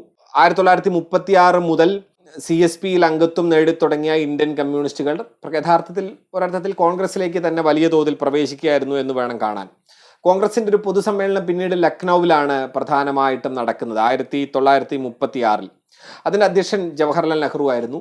ജവഹർലാൽ നെഹ്റു സോഷ്യലിസത്തിൽ ഊന്നിയ കമ്മ്യൂണിസത്തിന്റെ ആശയങ്ങളെ കൂടി പങ്കുവെക്കപ്പെടുന്ന ഒരു ഐഡിയയെ പ്രധാനമായും പ്രൊമോട്ട് ചെയ്യുന്ന അതിൻ്റെ പ്രചാരകനായി തന്നെ മുൻനിരയിൽ അക്കാലത്ത് നിന്നിരുന്നു. നിയന്ത്രിത രീതിയിലല്ലാതെ സ്വകാര്യ സ്വത്ത് എന്ന് പറയുന്ന കാര്യം തന്നെ ഇല്ലാതാക്കുന്നതിൻ്റെ ആവശ്യത്തെ അടക്കം നെഹ്റു എടുത്തു പറഞ്ഞിരുന്നു. ഇപ്പോൾ ഉയർത്തെഴുന്നേൽക്കുന്ന സോവിയറ്റ് യൂണിയന്റെ പുതിയ നാഗരികതയെ പറ്റിയുള്ള സങ്കല്പനത്തെ അന്ന് നെഹ്റു ഏറ്റവും പ്രധാനമായിട്ടും എടുത്തു പറഞ്ഞിരുന്നു. ഇങ്ങനെ ഒരു പുതിയ ആശയാവലിയുടെ ആരംഭവും ആ പുതിയ ചിന്താലോകവുമായി ബന്ധപ്പെട്ട് സ്വാതന്ത്ര്യാനന്തര ഇന്ത്യയെക്കുറിച്ചുള്ള പുതിയൊരു ചിന്താലോകവും ഉദയം ചെയ്യുന്നത് ലക്നൌവിലെ കോൺഗ്രസിന്റെ തുറന്ന സമ്മേളന വേദിയോടുകൂടിയാണ്. ജയപ്രകാശ് നാരായൺ അടക്കമുള്ള പുതിയ നേതാക്കൾ കമ്മിറ്റിയിലേക്ക് തിരഞ്ഞെടുക്കപ്പെടുകയും പ്രവർത്തനങ്ങൾ പുതിയ രീതിയിൽ ഏകോപിക്കപ്പെടുകയും ചെയ്യുന്ന ഒരു സന്ദർഭം കൂടി ആയിരുന്നു അത്. ഇത് രൂപപ്പെട്ടു വന്നതിന് ശേഷമാണ് നാം യഥാർത്ഥത്തിൽ പിന്നീട് വന്നിരിക്കുന്ന ചില ദേശീയ പ്രതിസന്ധികളെ കാണേണ്ടതും വിലയിരുത്തേണ്ടതും. ആ സമയത്ത് കമ്മ്യൂണിസ്റ്റുകാർ നേരിട്ട ഏറ്റവും പ്രധാനപ്പെട്ട പ്രതിസന്ധി എന്ന് പറയുന്നത് കമ്മ്യൂണിസ്റ്റ് പാർട്ടിയുടെ അകത്തു നിന്നുള്ള കമ്മ്യൂണിസ്റ്റ് പാർട്ടിയുടെ സ്വഭാവമുള്ള കോൺഗ്രസിനകത്തുണ്ടായിരുന്ന പ്രധാനപ്പെട്ട ആളുകളെല്ലാം തന്നെ കോൺഗ്രസിൽ നിന്ന് പല ചരിത്രഘട്ടങ്ങളിലായി ഏതെങ്കിലും നിലയ്ക്ക് തമസ്കരിക്കപ്പെടുകയോ ഏതെങ്കിലും നിലയ്ക്ക് അവഗണിക്കപ്പെടുകയോ ചെയ്യുന്ന ഒരു അവസ്ഥ ഉണ്ടായി എന്നതാണ്. അതിന്റെ പ്രധാനപ്പെട്ട കാരണങ്ങളിലൊന്ന് സുഭാഷ് ചന്ദ്രബോസ് എന്ന പുരോഗമനാശയക്കാരനായ നേതാവ് കോൺഗ്രസിന്റെ അമരത്ത് വരികയും അധ്യക്ഷ സ്ഥാനത്ത് വരികയും ഗാന്ധിജിയുടെ ഏറ്റവും പ്രിയപ്പെട്ട വിശ്വസ്തനായ സീതാരാമയ്യയെ തോൽപ്പിച്ചുകൊണ്ട് കോൺഗ്രസിന്റെ അധികാര സ്ഥാനത്തേക്ക് സുഭാഷ് ചന്ദ്രബോസ് വീണ്ടും തെരഞ്ഞെടുക്കപ്പെടുകയും, എന്നാൽ അങ്ങനെ തെരഞ്ഞെടുക്കപ്പെട്ട കോൺഗ്രസിന്റെ ജനാധിപത്യപരമായ പ്രസിഡന്റിനെ പോലും വേണ്ട പോലെ പരിഗണിക്കാത്ത രീതിയിൽ ഗാന്ധിജിയും സംഘവും മുന്നോട്ട് പോവുകയും ഗാന്ധിജി ഒരർത്ഥത്തിലും സുഭാഷ് ചന്ദ്രബോസിന്റെ ആശയങ്ങളോട് അംഗീകരിക്കാൻ ശ്രമിച്ചില്ല. ജനാധിപത്യപരമായി കോൺഗ്രസിനകത്ത് നടക്കുന്ന മാറ്റങ്ങളോട് പ്രതികരിക്കാൻ ശ്രമിച്ചില്ല. മാത്രമല്ല സോഷ്യലിസം തനിക്ക് പഥ്യമല്ല എന്ന നിലയ്ക്ക് തന്നെ 1935 36 കാലഘട്ടത്തിൽ ഗാന്ധിജി നേർക്കുനേരെ സംസാരിക്കുന്നു. ഇങ്ങനെ വരുന്ന ഒരു വളരെ ചരിത്രപരമായ ഗാന്ധിജിയുടെ ഇടപെടലിന്റെ ഭാഗമായിട്ടാണ് ക്രമേണ സുഭാഷ് ചന്ദ്രബോസ് കോൺഗ്രസ് വിട്ടുപോകുന്ന ഒരവസ്ഥ ഉണ്ടാവുന്നത്. സുഭാഷ് ചന്ദ്രബോസിന്റെ കോൺഗ്രസിനകത്തെ വിട്ടുപോക്ക് എന്ന് പറയുന്നത് പിന്നീട് സുഭാഷ് ചന്ദ്രബോസിനെ വളരെ സാഹസികമായ യത്നങ്ങളിലേക്ക് നയിക്കുകയും ഇന്ത്യയിൽ നിന്ന് ഒളിച്ചു കടന്ന് ജർമ്മനി വരെ എത്തുകയും തുടർന്ന് INA സ്ഥാപിക്കപ്പെടുകയും ഒക്കെ ചെയ്യുന്ന സുഭാഷ് ചന്ദ്രബോസിന്റെ മറ്റൊരു ജീവിതം, മറ്റൊരു സമര ലോകം ആരംഭിക്കുന്നത് കോൺഗ്രസിൽ നിന്ന് വിട്ടതിന് ശേഷമാണ്. യഥാർത്ഥത്തിൽ കോൺഗ്രസിനകത്ത് ഗാന്ധിജി പ്രതിനിധീകരിച്ച രാഷ്ട്രീയ പ്രതിനിധിയെ തോൽപ്പിക്കാൻ മാത്രം ശക്തമായ ജനാധിപത്യ അടിത്തറ ഉണ്ടായിരുന്ന സുഭാഷ് ചന്ദ്രബോസ് കോൺഗ്രസിനകത്ത് നിന്ന് പുറത്താക്കപ്പെടുന്ന അഥവാ കോൺഗ്രസിൽ നിന്ന് പോകുന്ന അവസ്ഥ സംജാതമാകുന്നതിന് ഗാന്ധിജിയോടൊപ്പം തന്നെ ഗാന്ധിജിയുടെ ഏറ്റവും പ്രിയപ്പെട്ട ശിഷ്യനായ നെഹ്റുവും ഒപ്പം നിന്നു എന്നതാണ് വാസ്തവം. ഗാന്ധിജി ആയിരുന്നു നെഹ്റുവിനെ സംബന്ധിച്ചിടത്തോളം ഏറ്റവും പ്രധാന ഗുരുനാഥൻ. ഗാന്ധിജിക്ക് നെഹ്റുവിനെ കൂടെ നിർത്തുക എന്ന കാര്യത്തിൽ കൃത്യമായ നയങ്ങൾ ഉണ്ടായിരുന്നു താനും. ആ കാര്യത്തിൽ സുഭാഷ് ചന്ദ്രബോസ് പിന്നീട് ദുഃഖിതരായിരുന്നു എന്ന് സുഭാഷ് ചന്ദ്രബോസിന്റെ പിന്നീടുള്ള പ്രസംഗങ്ങളിൽ തന്നെ സാക്ഷ്യങ്ങളുണ്ട്. തന്നോടൊപ്പം ജവഹർ നിൽക്കും എന്നായിരുന്നു താൻ സങ്കല്പിച്ചത് എന്ന സുഭാഷ് ചന്ദ്രബോസിന്റെ പ്രസ്താവനകളുണ്ട്. എന്നാൽ അങ്ങനെ ജവഹർലാൽ നെഹ്റുവിന്റെ അടക്കം പിന്തുണ കിട്ടാത്തൊരവസരത്തിൽ സുഭാഷ് ചന്ദ്രബോസ് പിരിഞ്ഞു പോവുകയും ക്രമേണ കോൺഗ്രസിന്റെ വലതുപക്ഷവൽക്കരണം അതിശക്തമാക്കപ്പെടുകയും ചെയ്യുന്ന ഒരു ഘട്ടത്തിൽ സ്വാഭാവികമായും കോൺഗ്രസിനകത്ത് നടന്ന ഒരു പ്രക്രിയ ഗാന്ധിജിയുടെ ഭാഷയിൽ ഒരു ശുദ്ധീകരണ പ്രക്രിയയായിരുന്നു. ഗാന്ധിജി ശുദ്ധീകരണ പ്രക്രിയക്ക് തുടക്കം കുറിക്കുക എന്നൊരു കാര്യം തന്നെ ഗാന്ധി പറയുന്നുണ്ട്. കോൺഗ്രസിനകത്ത് ശുദ്ധീകരണ പ്രക്രിയ എന്നതുകൊണ്ട് ഗാന്ധിജി അന്ന് ഉദ്ദേശിക്കുന്നത് തീർച്ചയായും കമ്മ്യൂണിസ്റ്റുകാർ എന്ന രോഗാണുക്കളെ കൂടി തുടച്ചു നീക്കുക കോൺഗ്രസിനകത്ത് നിന്ന് എന്ന് തന്നെയാണ് എന്നത് വ്യക്തമാണ്. അങ്ങനെ ഗാന്ധിജി പറഞ്ഞിട്ടില്ലെങ്കിൽ പോലും സോഷ്യലിസ്റ്റുകൾക്ക് പ്രാതിനിധ്യം, റെപ്രസെന്റേഷൻ ആകാം കോൺഗ്രസിനകത്ത് എന്ന കാര്യത്തെ ഗാന്ധി അംഗീകരിക്കുന്നു. പക്ഷേ സോഷ്യലിസ്റ്റുകൾക്ക് കൂടുതൽ അംഗീകാരമുള്ള ഒരു പാർട്ടിയായി ഇന്ത്യൻ നാഷണൽ കോൺഗ്രസ് മാറുക എന്ന് പറയുന്നത് അംഗീകരിക്കാവുന്ന സഹനീയമായ ഒരു കാര്യമല്ല എന്ന നിലപാട് ഗാന്ധിയുടെ വളരെ പ്രഖ്യാപിതമായ നിലപാടായിരുന്നു. ഈ നിലപാടിന്റെ കൂടി അന്തരീക്ഷത്തിലാണ് പിന്നീടുള്ള കോൺഗ്രസിന്റെ യാത്ര തുടരുന്നത്. ഈ കോൺഗ്രസുമായുള്ള നിരന്തരമായ ആശയ സംഘർഷങ്ങളിലൂടെയാണ് യഥാർത്ഥത്തിൽ അന്ന് കമ്മ്യൂണിസ്റ്റുകാർ കടന്നു പോകുന്നത് എന്നതാണ് വാസ്തവം. ഈ ആശയ സംഘർഷങ്ങളെ മുന്നിൽ നിന്നുകൊണ്ട് വേണം 1942 ക്വിറ്റ് ഇന്ത്യ സമരത്തിന്റെ ഘട്ടത്തിൽ എത്തുമ്പോൾ എടുക്കുന്ന തീരുമാനങ്ങൾ വരെയുള്ള യഥാർത്ഥത്തിൽ കമ്മ്യൂണിസ്റ്റ് പാർട്ടിയുടെയും കോൺഗ്രസ് പാർട്ടിയുടെയും എല്ലാം ചരിത്രപരമായ നിലയെ നോക്കിക്കാണാൻ. ഇതിൽ കാരശ്ശേരി മാഷ് തന്റെ മറുപടിയിൽ തന്നെ പറയുന്ന EMSന്റെ തുടർന്നുള്ള പ്രധാനപ്പെട്ട വിമർശനങ്ങളുണ്ട്. അതിനെല്ലാം വളരെ കാലം മുൻപ് EMS ഉയർത്തിയ ഒരു വിമർശനം ഈ സമയത്ത് പ്രധാനപ്പെട്ടതാണ് എന്ന് ഞാൻ കരുതുന്നു. അത് പറഞ്ഞാൽ EMS എന്താണ് യഥാർത്ഥത്തിൽ കോൺഗ്രസിനകത്ത് തന്നെ നിന്ന് സംസാരിക്കാൻ ഉദ്ദേശിച്ചത് എന്നും കോൺഗ്രസിനെ എങ്ങനെ മനസ്സിലാക്കാനാണ് അന്ന് കമ്മ്യൂണിസ്റ്റുകാർ ശ്രമിച്ചത് എന്നും വ്യക്തമാവുകയുള്ളൂ. 1935 മാതൃഭൂമിയിൽ പ്രസിദ്ധീകരിച്ച കോൺഗ്രസിന്റെ ഇരട്ട മുഖം എന്നൊരു ലേഖനം EMSന്റേതായിട്ടുണ്ട്. അതിനകത്ത് കോൺഗ്രസിന്റെ പ്രവർത്തകർ എന്ന നിലയ്ക്കുള്ള മുഴുവൻ മനുഷ്യരെയും അഭിവാദ്യം ചെയ്തുകൊണ്ട് EMS എഴുതുന്ന ചില വാചകങ്ങൾ പ്രധാനമായും നിങ്ങൾ ശ്രദ്ധിക്കേണ്ടതാണ്. പരിശോധിക്കുമ്പോൾ നാം കാണുന്നത് എന്താണ്? നമുക്കെല്ലാം പ്രിയപ്പെട്ട കോൺഗ്രസിനെ സൂക്ഷ്മമായി നോക്കുമ്പോൾ നാം രണ്ട് ചിത്രങ്ങൾ കാണുന്നു. അഥവാ 50 കൊല്ലമായി ജീവിച്ചു പോരുന്ന ഇന്ത്യൻ നാഷണൽ കോൺഗ്രസ് ഒന്നല്ല, രണ്ടാണ്. ഇന്ത്യക്കാരുടെ ആവശ്യങ്ങൾക്ക് വേണ്ടി കെഞ്ചുന്ന ഒരു കോൺഗ്രസ്, അതിനുവേണ്ടി പോരാടുന്ന മറ്റൊരു കോൺഗ്രസ്. ഡെപ്യൂട്ടേഷനും നിവേദനവും അയച്ച ഒരു കോൺഗ്രസ്, സ്വദേശിയുടെയും ബഹിഷ്കരണത്തിന്റെയും സന്ദേശം പരത്തിയ മറ്റൊരു കോൺഗ്രസ്. ഭരണപരിഷ്കാരം സ്വീകരിച്ച് കൗൺസിലിൽ പോയ കോൺഗ്രസ്, നിസ്സഹകരണം നടത്തി ജയിലിൽ പോയ കോൺഗ്രസ്. നിയമലംഘനത്തെ ഭയപ്പെട്ട കോൺഗ്രസ്, അതിൽ ആഹ്ലാദിച്ച കോൺഗ്രസ്. അമൃതസരസിലെയും ലാഹോറിലെയും കോൺഗ്രസ്, ഗയയിലെയും പാറ്റ്നയിലെയും കോൺഗ്രസ്. ചുരുക്കി പറയുകയാണെങ്കിൽ സന്ധി ചെയ്യുന്ന കോൺഗ്രസ്, സമരം നടത്തുന്ന കോൺഗ്രസ്. ഇത് രണ്ടും ഒന്നാണെന്ന് നാം തെറ്റിദ്ധരിച്ചു. ഇത് യഥാർത്ഥത്തിൽ കമ്മ്യൂണിസ്റ്റുകാരുടെ പ്രധാനപ്പെട്ട ഒരു ഘട്ടത്തിലെ തിരിച്ചറിവുകളിൽ ഒന്നായിരുന്നു. ഒരേ സമയം സമരം ചെയ്യുക, അതേസമയം സന്ധി ചെയ്യുക, ഈ രണ്ട് കാര്യങ്ങളും നടത്തുന്ന കോൺഗ്രസ് ഒന്നാണെന്ന് തെറ്റിദ്ധരിക്കുകയും അടിസ്ഥാനപരമായ ആശയപരമായ ഒരു ഒരു ഒരു പിളർപ്പ് സംഭവിച്ചിട്ടുണ്ട് എന്നും ആ പിളർപ്പ് സന്ധിയില്ലാത്ത സമരം നടത്തുന്ന മനുഷ്യരെ സംബന്ധിച്ചും നിരന്തരമായി കൊളാബറേറ്റ് ചെയ്യുന്ന ഒരു ധാരണയെ സംബന്ധിച്ചുമുള്ള അടിസ്ഥാനപരമായ ഒരു ഗ്യാപ്പ് ആണ് എന്നുമുള്ള ഈ തിരിച്ചറിവ് വളരെ അടിതെളിഞ്ഞ വ്യക്തമായ ധാരണയായി വികസിക്കുന്നതാണ് നാം തുടർന്ന് കാണുന്നത്. തുടർന്ന് EMS എഴുതുന്നു, കോൺഗ്രസിന്റെ ഇതേവരെയുള്ള ചരിത്രം എടുത്തു നോക്കിയാൽ ഓരോ ദശാഘട്ടത്തിലും ഇതിൽ ഏതെങ്കിലും ഒന്നിന് പ്രാബല്യം ഉണ്ടായിരുന്നതായി കാണാം. അതനുസരിച്ച് കോൺഗ്രസ് നയത്തിൽ സന്ധിയോ സമരമോ അടങ്ങിയിരിക്കും. പക്ഷെ ഒന്നുകൂടി പരിശോധിച്ചാൽ നമുക്ക് കാണാം, സമരമാണ് കോൺഗ്രസിന്റെ ജീവൻ. സമരം ചെയ്യുന്ന കോൺഗ്രസിന് ഇടയ്ക്കെങ്കിലും പ്രാബല്യം കിട്ടിയിരുന്നത് കൊണ്ടാണ് കോൺഗ്രസ് നാട്ടുകാരുടെ പ്രീതി വിശ്വാസങ്ങൾക്ക് പാത്രമായി തീർന്നത്. ബാബു രാജേന്ദ്ര പ്രസാദിനെ നാട്ടുകാർ ഭക്ത്യാദരങ്ങളോടെ സ്വീകരിച്ചത് സമരപരമായ ഒരു സ്ഥാപനത്തിന്റെ നേതൃത്വം അദ്ദേഹത്തിനുള്ളത് കൊണ്ടാണ്. കോൺഗ്രസിന്റെ സുവർണ ജൂബിലി ആഘോഷത്തിൽ ജനങ്ങൾ ഉത്സാഹം പ്രദർശിപ്പിക്കുന്നത് അതിന്റെ കഴിഞ്ഞ കാലത്തെ ധീര സമരത്തെ ഓർത്തിട്ടാണ്. ഞാൻ പറഞ്ഞു വന്നത്, ഈ സമരം ചെയ്യുന്ന കോൺഗ്രസ് എന്ന കോൺഗ്രസിനെ സന്ധി ചെയ്യുന്ന കോൺഗ്രസ് ആക്കി തീർത്ത പ്രധാനപ്പെട്ട ഘടകങ്ങളെ കുറിച്ച് യഥാർത്ഥത്തിൽ ഈ വീഡിയോയുടെ പ്രധാനപ്പെട്ട ഒരു വിഷയമല്ലാത്തതുകൊണ്ട് ഞാൻ പ്രധാനമായും പ്രതിപാദിക്കാൻ ഉദ്ദേശിക്കുന്നില്ല. പക്ഷെ ഒരു കാര്യം വളരെ പ്രധാനപ്പെട്ടതായിരുന്നു. പലപ്പോഴും കോൺഗ്രസിനകത്തെ ജനാധിപത്യം എന്ന് പറയുന്നത് ഒരു പുകമറ മാത്രമായിരുന്നു അന്ന് തന്നെ. ഇപ്പോൾ ചൗരി ചോര സംഭവമൊക്കെ വളരെ പ്രസിദ്ധമാണ്. ഓടിക്കൊണ്ടിരിക്കുന്ന ഒരു വണ്ടിയെ വളരെ പെട്ടെന്ന്, ഒരു തീവണ്ടിയെ വളരെ പെട്ടെന്ന് ലിവർ പിടിച്ച് നിർത്തുന്നത് പോലെ എന്ന് പിന്നീട് റമീല ഥാപ്പർ വിശദീകരിക്കുന്ന, വളരെ പെട്ടെന്ന് ഒരു പ്രത്യേക സ്ഥലത്ത് ഒരു പോലീസ് സ്റ്റേഷൻ ആക്രമണത്തിന്റെ മാത്രം കാര്യത്തെ മുന്നിൽ കണ്ടുകൊണ്ട് ആ ഒരൊറ്റ സംഭവത്തെ മാത്രം മുൻനിർത്തിക്കൊണ്ട് ഹിംസയ്ക്ക് ഞാൻ എതിരാണ് എന്നൊരൊറ്റ പ്രസ്താവനയോടുകൂടി നാളെ മുതൽ ഈ സമരം നിർത്തിയിരിക്കുന്നു എന്ന് ഗാന്ധി അങ്ങ് പ്രഖ്യാപിക്കുകയാണ് ചെയ്യുന്നത്. ജനാധിപത്യപരമായ കൂടിയാലോചനകളുടെ മുകളിലല്ലായിരുന്നു ആ പ്രഖ്യാപനം ഉണ്ടായത്. നാളെ മുതൽ സമരമില്ല എന്ന് ഗാന്ധി പ്രഖ്യാപിക്കുകയാണ്. അങ്ങനെ സമരമില്ല എന്ന് ഗാന്ധി പ്രഖ്യാപിച്ചാൽ നാളെ മുതൽ സമരമില്ല എന്നൊരവസ്ഥ അന്ന് ഉണ്ടായിരുന്നു. പക്ഷെ ആ അവസ്ഥ യഥാർത്ഥത്തിൽ എത്ര കണ്ട് മോഡേൺ ഡെമോക്രസിക്ക് യോജിച്ചതാണ് എന്ന ചോദ്യം അന്ന് തന്നെ, ഞാൻ പറയുന്നത് ഇന്ന് നമ്മൾ ഉന്നയിക്കുന്നതല്ല, അന്ന് തന്നെ കോൺഗ്രസിനകത്തെ വലിയൊരു പക്ഷം യഥാർത്ഥത്തിൽ ഉന്നയിച്ചിരുന്നു. ഇത്തരം ചോദ്യങ്ങളുടെയും ഇത്തരം സംഘർഷങ്ങളുടെയും നടുവിലൂടെയാണ് യഥാർത്ഥത്തിൽ ഇന്ത്യൻ നാഷണൽ കോൺഗ്രസിന്റെയും കമ്മ്യൂണിസ്റ്റ് പാർട്ടിയുടെ ആദ്യ കാലഘട്ടത്തിന്റെയും ചരിത്രം യഥാർത്ഥത്തിൽ കടന്നു പോരുന്നത്. ഇങ്ങനെ കടന്നു പോരുന്ന ഒരു ചരിത്ര ഘട്ടത്തെ സംബന്ധിച്ചിടത്തോളം ഏറ്റവും പ്രധാനപ്പെട്ട ഒരു കാര്യം തങ്ങളുടെ നിലപാടുകൾ ദേശീയമാണോ അന്തർദേശീയമാണോ എന്നതുകൂടിയായിരുന്നു. അന്തർദേശീയമായ രാഷ്ട്രീയ പരിണാമങ്ങളോട് യഥാർത്ഥത്തിൽ നേർക്ക് നേരെ നിന്ന് അഭിമുഖീകരിക്കുകയും അവയോട് സന്ധി ചെയ്യുകയും അവയോട് സംഘർഷത്തിൽ ഏർപ്പെടുകയും ചെയ്യുന്ന ലോക മനുഷ്യൻ എന്ന ആധുനികത നിർമ്മിച്ചെടുത്ത പ്രമേയം ഏറ്റവും പ്രധാനപ്പെട്ട വിഷയമായി വരുന്നത് ഈ ഒരു ഘട്ടത്തിലാണ്. അത് യഥാർത്ഥത്തിൽ കമ്മ്യൂണിസ്റ്റുകാർ മാത്രം പങ്കുവെച്ചൊരു ആശയമൊന്നുമായിരുന്നില്ല.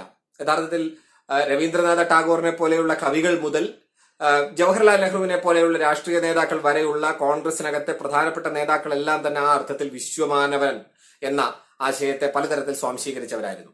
ഉദാഹരണത്തിന് സ്പാനിഷ് ബ്രിഗേഡ് ഇവിടെ ഉണ്ടാകുമ്പോൾ സ്പെയിനിലെ സ്വേച്ഛാധികാരത്തിനെതിരെയുള്ള പോരാട്ടത്തിന്റെ ലോക മുന്നണി നിർമ്മിക്കപ്പെടുമ്പോൾ സ്പാനിഷ് ബ്രിഗേഡിന്റെ ഇവിടുത്തെ അമരത്ത് നിൽക്കുന്നത് ജവഹർലാൽ നെഹ്റുവാണ് വളരെ വർഷങ്ങൾക്ക് ശേഷം. ഞാൻ പറഞ്ഞു വന്നത് ആ അർത്ഥത്തിലുള്ള ഒരു വിശ്വമാനവത്വം എന്ന ആധുനികതയുടെ പ്രമേയം വളരെ പ്രധാനപ്പെട്ടതായി തീരുകയും അങ്ങനെ അന്തർദേശീയമായ നിലപാടുകളുടെ കൂടി വെളിച്ചത്തിൽ ലോകത്തെമ്പാടുമുള്ള മനുഷ്യരുടെ വിമോചനത്തിന് വേണ്ടിയുള്ള ശ്രമങ്ങൾ ആരംഭിക്കുക, അത്തരത്തിലുള്ള ശ്രമങ്ങളോട് തങ്ങളും കൂട്ടുചേരുക എന്ന ആശയം വളരെ പ്രധാനപ്പെട്ട ഒരു ഐഡിയോളജിയായി ആധുനികത കൊണ്ടുവരികയും അത് മനുഷ്യരിൽ പ്രവർത്തിച്ചു തുടങ്ങുകയും ചെയ്തു.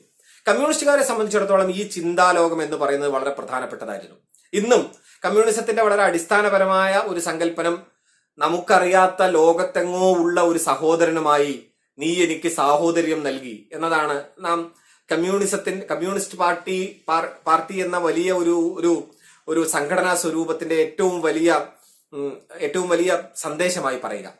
നമുക്കറിയാത്ത ലോകത്തെങ്ങോ ഉള്ള മനുഷ്യരുമായുള്ള സാഹോദര്യത്തിന്റെ, ലോകത്തെമ്പാടുമുള്ള മനുഷ്യരുടെ കൂടിച്ചേർന്നുള്ള കൈപിടിപ്പിന്റെ, ദേശീയതയുടെ അതിർത്തികൾക്കെല്ലാം അപ്പുറത്ത് നിൽക്കുന്ന വിശ്വമാനവ സങ്കല്പത്തിന്റെ എല്ലാം അടിസ്ഥാനത്തിലാണ് സർവ്വരാജ്യ തൊഴിലാളികൾ എന്ന സർവ്വരാജ്യ തൊഴിലാളികളുടെയും സർവ്വരാജ്യങ്ങളിലുമുള്ള ഇല്ലാത്തവരുടെയും മോചനം എന്ന സ്വപ്നത്തെക്കുറിച്ചും ആ സ്വപ്നത്തിൽ അധിഷ്ഠിതമായ ഒരു ചിന്താലോകത്തെക്കുറിച്ചും അതിന്റെ പ്രവർത്തന പദ്ധതിയെക്കുറിച്ചും അതിന്റെ പ്രാക്സിസിനെ കുറിച്ചും കമ്മ്യൂണിസം പ്രധാനമായും ചിന്തിക്കുന്നത്.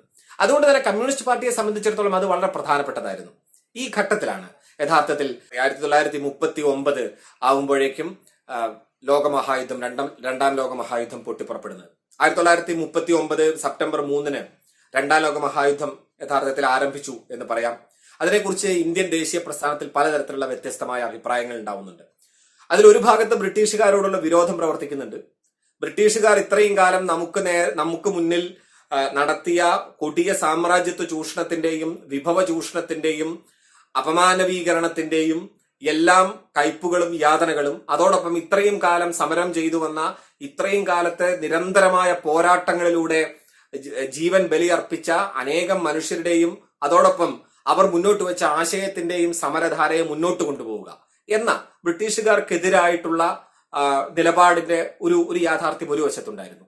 മറുവശത്ത് ജർമ്മനി എന്ന സ്വേച്ഛാധികാര രാജ്യം അഥവാ ഹിറ്റ്ലറുടെ നാസി ജർമ്മനി എന്ന പുതിയ സ്വേച്ഛാധികാരം രാജ്യം ലോകത്തെ ഒന്നാകെ പിടിച്ചടക്കാൻ തുനിയുന്ന ഒരു വേളയിൽ മനുഷ്യത്വത്തിന്റെ അടിസ്ഥാന സങ്കല്പത്തെ തന്നെ ഇല്ലാതാക്കുകയും ഹ്യൂമൻ ബീയിങ് എന്ന അടിസ്ഥാനപരമായ ഇക്വാലിറ്റിയെ സംബന്ധിച്ച ആധുനികത നിർമ്മിച്ചെടുത്ത തുല്യതയുടെ അടിസ്ഥാന പ്രമേയത്തെ തന്നെ നിഷേധിക്കുകയും തീർത്തും മാനവികതാ വിരുദ്ധമായ അങ്ങേയറ്റം ജനാധിപത്യം എന്ന സങ്കല്പനത്തിന്റെ കടക്കൽ കത്തിവെക്കുന്ന ഒരുപക്ഷെ ഗ്രീസിൽ നിർമ്മിക്കപ്പെടുന്ന ആദ്യകാലത്തെ ജനാധിപത്യ കൽപ്പനകളെ പോലും അപ്രസക്തമാക്കുന്ന കാറ്റിൽ പറത്തിക്കളയുന്ന നാസി ജർമ്മനിയുടെ നാസിസത്തിന്റെ ഫാഷിസ്റ്റ് അധികാര തേരോട്ടത്തിന്റെ ഒരു മുന്നേറ്റം രണ്ടാം ലോക മഹായുദ്ധത്തിന്റെ ഘട്ടത്തിൽ ജർമ്മനിയിൽ നിന്ന് ലോകം കാണുകയാണ്. ആ സമയത്ത് അതിനോട് ഒരിക്കലും സന്ധി ചെയ്യാതിരിക്കുക, ഫാഷിസത്തോട് ഒരിക്കലും സന്ധി ചെയ്യാതിരിക്കുക എന്ന നിലപാടും വളരെ പ്രധാനപ്പെട്ടതായിരുന്നു. ഇത് രണ്ടും തമ്മിലുള്ള കോൺഫ്ലിക്റ്റ്, ഈ രണ്ട് ആശയങ്ങളും തമ്മിലുള്ള സംഘർഷം യഥാർത്ഥത്തിൽ ഇന്ത്യൻ ദേശീയ പ്രസ്ഥാനത്തിനകത്ത് തന്നെ വളരെ സജീവമായി പ്രവർത്തിച്ച ഒരു കാര്യമാണ്. ഈ സമയത്ത് ഇന്ത്യയിലെ പ്രതിനിധികളോട് ആലോചിക്കാതെ തന്നെ ബ്രിട്ടീഷ് ഗവൺമെന്റ് സഖ്യ പ്രധാനപ്പെട്ട ഇന്ത്യയെ ഒരു കക്ഷിയായിട്ട് പരിഗണിച്ചുകൊണ്ടാണ് കോൺഗ്രസ് ഹൈക്കമാൻഡിന്റെ അധികാരമെല്ലാം വിട്ടൊഴിയാനായിട്ട് ആവശ്യപ്പെടുന്നത്. അത് യഥാർത്ഥത്തിൽ കോൺഗ്രസിന് തന്നെ ദേഷ്യം ഉണ്ടാക്കിയിട്ടുണ്ട്. കോൺഗ്രസ് ആ കാര്യത്തിലുള്ള പ്രതിഷേധം അറിയിക്കുന്നുണ്ട്. പക്ഷെ അതോടൊപ്പം തന്നെ കോൺഗ്രസ് ബ്രിട്ടീഷുകാരോട് പറയുന്ന ഒരു കാര്യം, തങ്ങളുടെ പ്രധാനപ്പെട്ട പല ആളുകളെയും ജയിൽ വിമോചിതരാക്കുക തുടങ്ങിയ കാര്യങ്ങൾ ചെയ്യുകയാണെങ്കിൽ ഈ യുദ്ധത്തിൽ ചില ഉറപ്പുകൾ ബ്രിട്ടീഷ് ഗവൺമെന്റിന് നൽകാം എന്ന നിലയ്ക്കുള്ള പ്രതികരണവും കോൺഗ്രസിനകത്ത് നിന്ന് തന്നെ ഉണ്ടാവുന്നുമുണ്ട്. 1940 ഗാന്ധിജിയുടെ നേതൃത്വത്തിൽ ഉണ്ടാകുന്ന നിയമലംഘന പ്രസ്ഥാനത്തിന്റെ ഒരു തുടക്കം യഥാർത്ഥത്തിൽ ഉണ്ടാകുന്നത് സാമ്രാജ്യത്തിന് ഹാനി തട്ടുന്ന ഒന്നും തന്നെ ബ്രിട്ടീഷുകാർ ചെയ്യില്ല എന്ന തീർപ്പുണ്ടാകുമ്പോഴാണ്. ബ്രിട്ടീഷുകാർ അത്തരത്തിലുള്ള ഒരു സന്ധിക്കും തയ്യാറല്ല എന്ന ഒരു യാഥാർത്ഥ്യത്തിന് മുന്നിൽ നിന്നുകൊണ്ടാണ് നിയമലംഘന പ്രസ്ഥാനം ഉണ്ടാവുന്നത്. തീർച്ചയായും ഇന്ത്യയിലെമ്പാടും അലയടിച്ചുയർന്ന നിയമലംഘന പ്രസ്ഥാനത്തിന്റെ അലയൊലികൾ ഇന്ത്യയിലെ അനേകം ആയിരക്കണക്കിന് 10,000-കണക്കിന് മനുഷ്യരുടെ തടവറയ്ക്കും ശിക്ഷയ്ക്കും 20,000-ൽ പരം ആളുകൾ അന്ന് ജയിലിലായി എന്നാണ് ഔദ്യോഗിക കണക്ക്. അനൌദ്യോഗികമായി അതിൽ കൂടുതൽ ആളുകൾ ജയിലിലാക്കപ്പെട്ടിട്ടുണ്ടാകും. അത്തരത്തിലുള്ള ഇന്ത്യ ഒട്ടാകെയുള്ള വലിയൊരു സമരത്തിന്റെ അന്തരീക്ഷം യഥാർത്ഥത്തിൽ ഒരുങ്ങുകയും ചെയ്തു.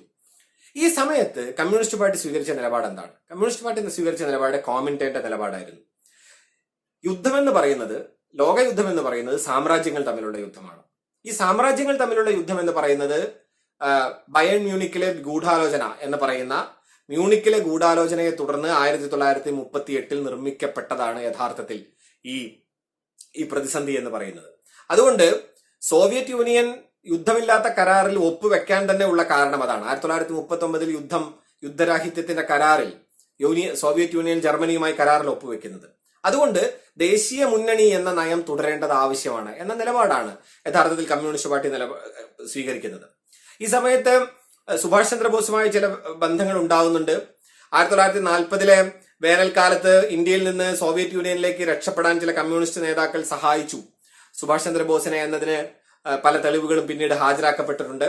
അതവിടെ നിൽക്കട്ടെ.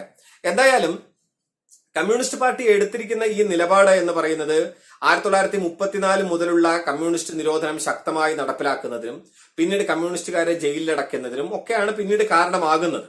എന്നാൽ നാസി ജർമ്മനി നേരിട്ട് സോവിയറ്റ് യൂണിയനെ ആക്രമിക്കുന്ന 42 സംഭവത്തോടു കൂടി വലിയ ഒരു ചേരി തിരിവ് യഥാർത്ഥത്തിൽ സംഭവിക്കുകയും നിങ്ങൾ ജർമ്മൻ പക്ഷമാണോ ബ്രിട്ടീഷ് പക്ഷമാണോ എന്ന ചോദ്യം കൂടി വളരെ പ്രധാനപ്പെട്ടതായി തീരുകയും ചെയ്തു.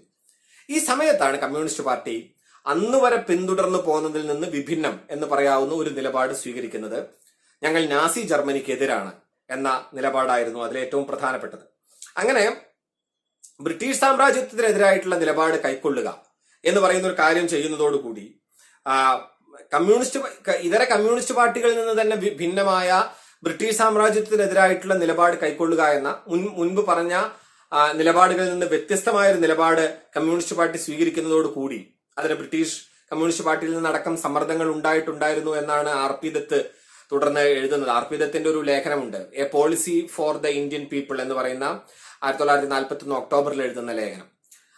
അതിനെ തുടർന്നാണ് ദിയോളി ജയിലിൽ തടവിലായിരുന്ന കമ്മ്യൂണിസ്റ്റുകാർ ചേർന്നുകൊണ്ട് അവരുടെ ജയിൽ നോട്ട് തയ്യാറാക്കുന്നത്. ആ നോട്ട് എന്ന് പറയുന്നത് ദേശീയ മുന്നണി എന്നത് ജനകീയ യുദ്ധം എന്ന നിലയ്ക്ക് വലിയൊരു പരിവർത്തനം നടത്തപ്പെടണമെന്നും ആ ജനകീയ യുദ്ധം എന്ന വലിയൊരു മാറ്റം യഥാർത്ഥത്തിൽ അടിസ്ഥാനപരമായ നയംമാറ്റമായി കമ്മ്യൂണിസ്റ്റ് പാർട്ടി അംഗീകരിക്കണം എന്നിങ്ങനെയുള്ള കാര്യങ്ങളായിരുന്നു. ഇപ്പൊ നമ്മൾ കാണേണ്ട ഒരു കാര്യം, ഈ തരത്തിലുള്ളൊരു നിലപാട് കമ്മ്യൂണിസ്റ്റ് പാർട്ടി സ്വീകരിക്കുന്നതിന് സമാന്തരമായി തന്നെ കോൺഗ്രസിനകത്തും അനേക തരത്തിലുള്ള മാറ്റങ്ങൾ സംഭവിക്കുന്നുണ്ട്. 1941 ഡിസംബറിൽ പ്രധാനപ്പെട്ട കോൺഗ്രസ് നേതാക്കളെ എല്ലാം ജയിൽ മുക്തരാക്കാൻ ഗവൺമെന്റ് നിർബന്ധിതമാകുന്നു. അവർ ബർദോളിയിൽ വെച്ച് ഒരു പ്രമേയം പാസാക്കുന്നു. ഈ പുതിയ ലോക സാഹചര്യത്തെക്കുറിച്ച് പരാമർശിച്ചുകൊണ്ട് സ്വതന്ത്രവും പരാശ്രയവുമില്ലാത്ത ഇന്ത്യയുടെ പ്രതിനിധികളായി യുണൈറ്റഡ് നേഷൻസിനെ, സഖ്യകക്ഷികളെ പരിഗണിക്കണമെന്നും അതിലേക്ക് ചേരാൻ തയ്യാറാണ് എന്നും പ്രമേയം പ്രഖ്യാപിക്കുന്നു.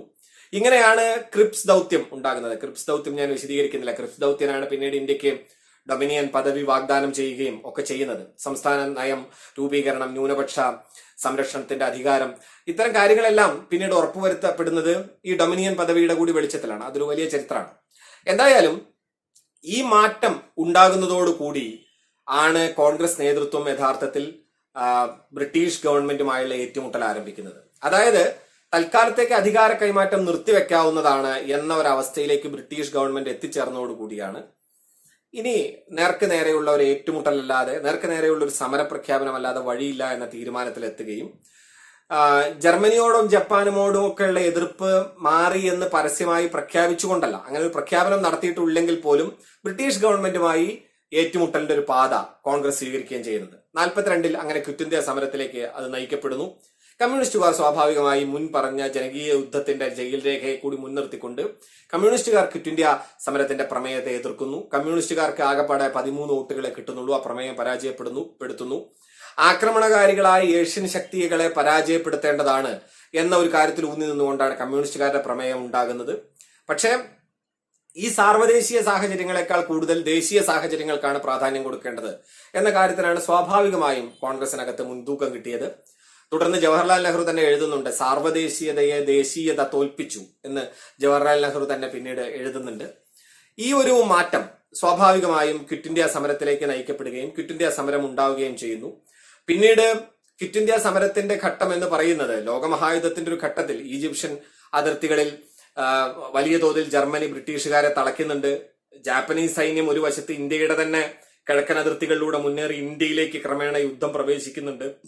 ഇങ്ങനെ കോൺഗ്രസുമായി ഒത്തുതീർപ്പുണ്ടാക്കാൻ യഥാർത്ഥത്തിൽ ബ്രിട്ടീഷ് ഗവൺമെന്റ് തയ്യാറാകേണ്ടി വരും എന്ന് മുന്നിൽ കണ്ടുകൊണ്ടുള്ള, ഹൈപ്പത്തറ്റിക്കലായി അങ്ങനെ കണ്ടുകൊണ്ടുള്ള ഒരു നീക്കമാണ് യഥാർത്ഥത്തിൽ ഗാന്ധിജി അടക്കം ആ സമയത്ത് നടത്തുന്നത്. പക്ഷേ ഏറ്റവും പ്രധാനപ്പെട്ട ഒരു കാര്യം എന്താണെന്ന് വെച്ചാൽ, പ്രത്യക്ഷ നടപടികൾക്കല്ല ഊന്നൽ നൽകിയത്, ഒത്തുതീർപ്പുകൾക്കാണ് എന്നതാണ്. ഇങ്ങനെ കൊളാബറേറ്റ് ചെയ്യുക എന്ന ഒരു പ്രത്യേക സമരത്തെ ഒരു വലിയ സമയത്തോളം മുന്നോട്ട് കൊണ്ടുപോവുകയും ഒരു പ്രത്യേക സമയത്ത് വെച്ച് സന്ധിയിൽ ഏർപ്പെടുകയും ചെയ്യുക എന്നത് നിരന്തരമായി ആ കാലത്ത് കോൺഗ്രസ് ചെയ്തുകൊണ്ടിരിക്കുന്ന ഒരു മുഖ്യധാര ദേശീയ പ്രസ്ഥാനം ചെയ്തുകൊണ്ടിരിക്കുന്ന ഒരു പ്രവർത്തനമായിരുന്നു. പക്ഷേ കാര്യങ്ങൾ വളരെ ഗുരുതരമായ ഒരു അവസ്ഥയിലേക്ക് അപ്പോഴേക്കും ബ്രിട്ടീഷ് ഗവൺമെന്റ് എത്തിച്ചു. കൂട്ടമായ അറസ്റ്റുകൾ ആരംഭിച്ചു. അറസ്റ്റിനെതിരായ പ്രതിഷേധങ്ങൾ ഭീകരമായി ആരംഭിച്ചു. ആ ഭീകരമായ പ്രതിഷേധങ്ങളിൽ നിന്ന് വീണ്ടും കൂട്ടറസ്റ്റുകൾ ഉണ്ടാക്കപ്പെട്ടു. ഇങ്ങനെ നടക്കുന്നതിനിടയിൽ ഒരു സംഭവം നടക്കുന്നു. സ്റ്റാലിൻഗ്രാഡിൽ വെച്ച് 1943 ഹേമന്തത്തിൽ സ്റ്റാലിന്റെ ചെമ്പട ജർമ്മനിയെ പൂർണ്ണമായും വീഴ്ത്തുന്നു. ഇത് സംഭവിക്കുന്നതോടുകൂടി അത് ബ്രിട്ടീഷ് സാമ്രാജ്യത്വത്തിന് വലിയൊരു ആശ്വാസം നൽകുന്നു. യുദ്ധത്തിന്റെ സമ്മർദ്ദത്തിലകപ്പെട്ട് ഇന്ത്യക്ക് ആനുകൂല്യങ്ങൾ നൽകുക എന്ന കാര്യത്തിൽ നിന്ന് തന്നെ പിന്മാറാൻ ബ്രിട്ടീഷുകാർക്ക് ആ ഒരു കാരണം മതിയായിരുന്നു. അതോടുകൂടി ക്വിറ്റ് ഇന്ത്യ സമരം യഥാർത്ഥത്തിൽ ഉണ്ടാക്കാവുന്ന നേട്ടങ്ങൾ, അതിന്റെ ആ നേട്ടത്തിന്റെ അന്തരീക്ഷം തന്നെ ഇല്ലാതാവുകയും ചെയ്യുന്നു. ഇതാണ് ക്വിറ്റ് ഇന്ത്യ സമരത്തിന്റെ ഒരു ഘട്ടത്തിലെ ഏറ്റവും പ്രധാനപ്പെട്ട കാര്യം. 1942 മുതൽ 45 വരെ നീണ്ടു നിൽക്കുന്ന ഈ ഘട്ടത്തിന്റെ അവസാനം ഈ സ്റ്റാലിൻഗ്രാഡിൽ വെച്ചുള്ള ചെമ്പടയുടെ വിജയത്തോടുകൂടി അഥവാ ജർമ്മനിയുടെ പരാജയത്തോടുകൂടി ബ്രിട്ടീഷുകാരുടെ സാമ്രാജ്യത്വത്തെ സംബന്ധിച്ച ധാരണകൾ കൂടുതൽ ശക്തിപ്പെടുന്നതും ഇന്ത്യക്കാർക്ക് വീണ്ടും വലിയ തോതിലുള്ള സഹായങ്ങൾ ചെയ്തിട്ടില്ലെങ്കിലും പ്രശ്നമില്ല എന്ന ധാരണയിലേക്ക് എത്തിച്ചേരുന്നതോടും കൂടി അവസാനിക്കുകയാണ് ചെയ്യുന്നത്.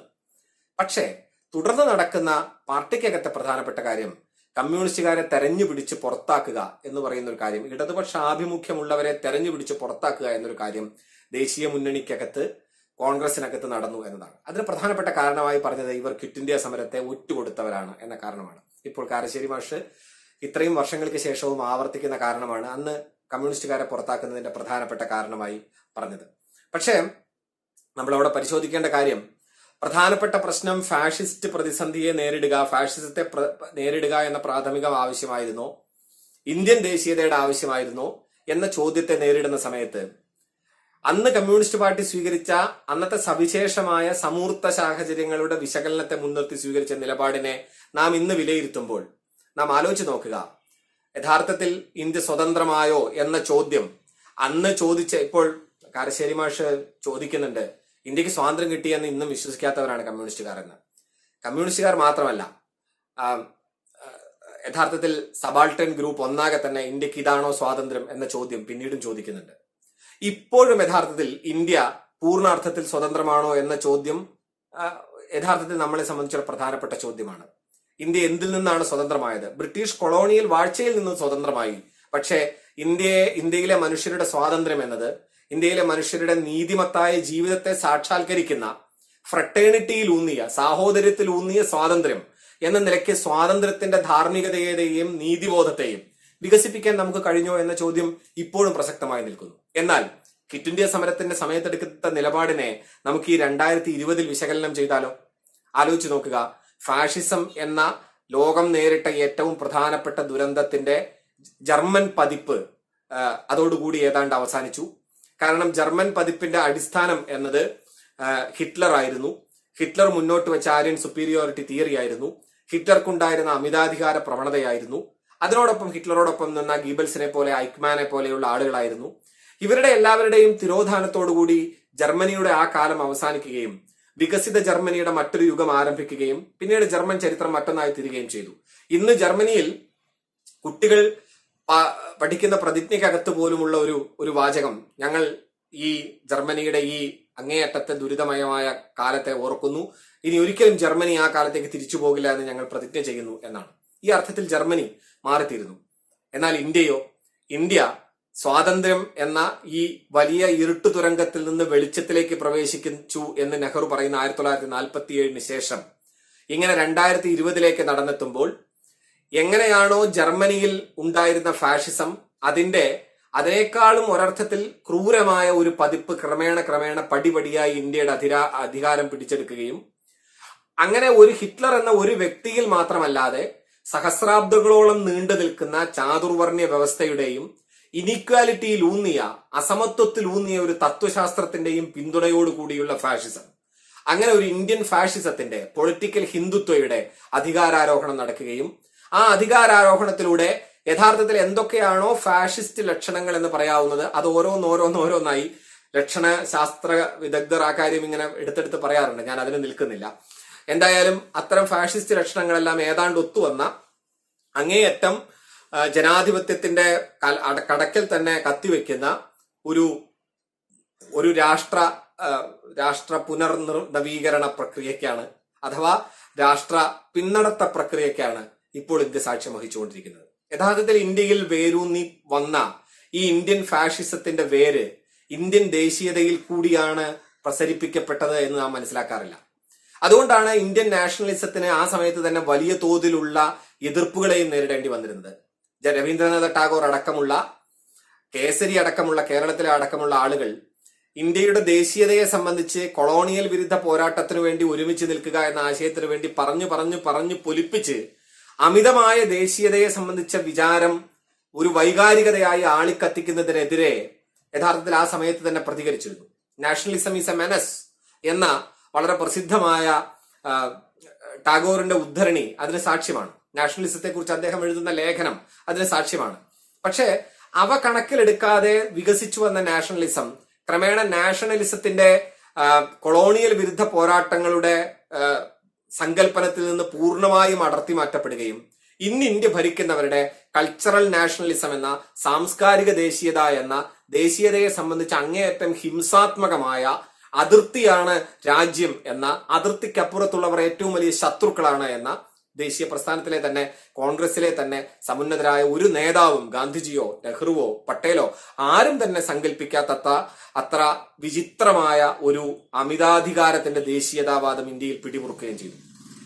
നോക്കുക, ഫാഷിസത്തിനെതിരായ സാർവദേശീയ ഐക്യമുന്നണിക്ക് വേണ്ടി പ്രവർത്തിക്കുക എന്ന അക്കാലത്തെ സമൂർത്ത സാഹചര്യങ്ങളുടെ വിശകലനത്തിന് മുകളിൽ എടുത്ത തീരുമാനത്തിന്റെ മുന്നിൽ നിന്നുകൊണ്ട് ഇന്ന് കമ്മ്യൂണിസ്റ്റ് പാർട്ടിയെ വിമർശിക്കുമ്പോൾ ഓർക്കേണ്ട കാര്യം, സാർവദേശീയമായി നിലനിന്നിരുന്ന ഫാഷിസ്റ്റ് ലോകക്രമത്തിന്റെ പ്രശ്നത്തെക്കുറിച്ച് അന്ന് ഇന്ത്യയിലുള്ള ആളുകൾ വല്ലാതെ ചിന്തിക്കേണ്ടതില്ല എന്നായിരുന്നു കോൺഗ്രസിന്റെ തീരുമാനം. ഇന്ത്യ എന്ന ദേശത്തെക്കുറിച്ച് ചിന്തിച്ചാൽ മതി. പക്ഷേ ഇന്ന് അത് സാർവദേശീയത വിട്ട് സ്വന്തം ദേശത്തിലേക്ക് എത്തിക്കഴിഞ്ഞപ്പോൾ നോക്കുക, ഇന്ത്യയിലെ ഇന്ത്യൻ നാഷണൽ കോൺഗ്രസിന്റെ പൈതൃകം അവകാശപ്പെടുന്ന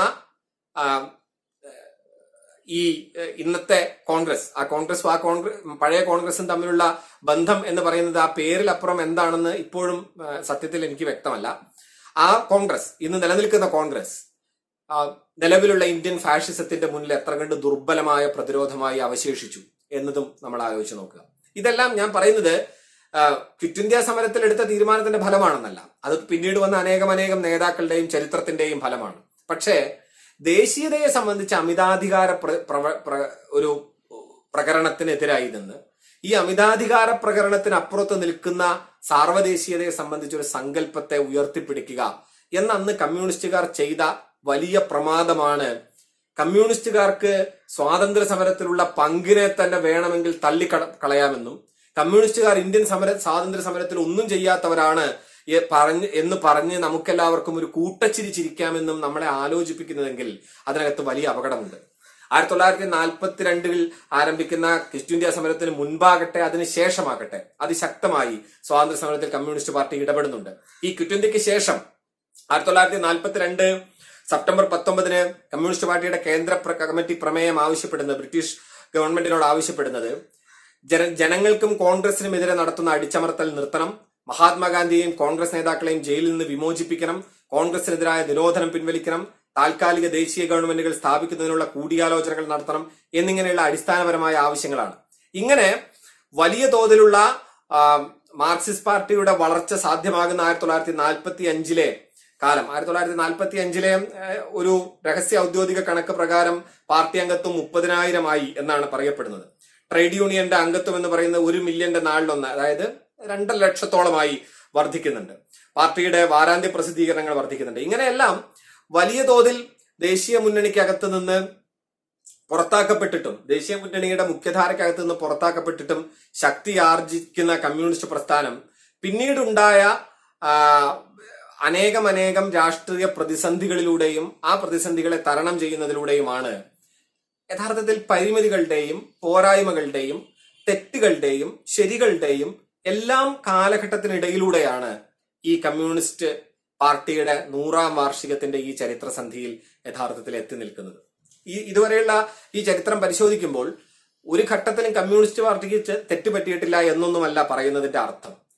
മറിച്ച് പ്രധാനമായും പറയുന്ന കാര്യം കമ്മ്യൂണിസ്റ്റ് പാർട്ടിയുടെ സ്വാതന്ത്ര്യ സമരത്തിലെ പങ്കിനെ കുറിച്ച് സംശയം ഉന്നയിക്കുന്നതിനകത്തെ അർത്ഥശൂന്യത തിരിച്ചു തെളിയിക്കേണ്ടത് എന്തെങ്കിലും കണക്കുകൾ ചൂണ്ടിക്കാണിച്ചാണെന്ന് ഞാൻ കരുതുന്നില്ല. അങ്ങനെ പഴയ കോൺഗ്രസ് നേതാക്കൾ തന്നെ കരുതിയിട്ടുമില്ല. യഥാർത്ഥത്തിൽ വായനാശീലം ഉണ്ടായിരുന്ന പഴയ കോൺഗ്രസ് നേതാക്കൾ ആരും തന്നെ കമ്മ്യൂണിസ്റ്റ് പാർട്ടി നേതാക്കൾക്ക് സ്വാതന്ത്ര്യ സമരത്തിൽ പങ്കുണ്ടോ എന്നതിനെ കുറിച്ചോ അല്ലെങ്കിൽ കമ്മ്യൂണിസ്റ്റ് പാർട്ടിയുടെ ഇടപെടൽ കൂടി ഇന്ത്യൻ സ്വാതന്ത്ര്യത്തിലേക്കുള്ള യാത്രയിൽ എന്തെങ്കിലും പങ്കുവഹിച്ചിട്ടുണ്ടോ എന്നതിനെ കുറിച്ചൊന്നും ഒരുതരം സംശയവും പ്രകടിപ്പിച്ചിരുന്നില്ല.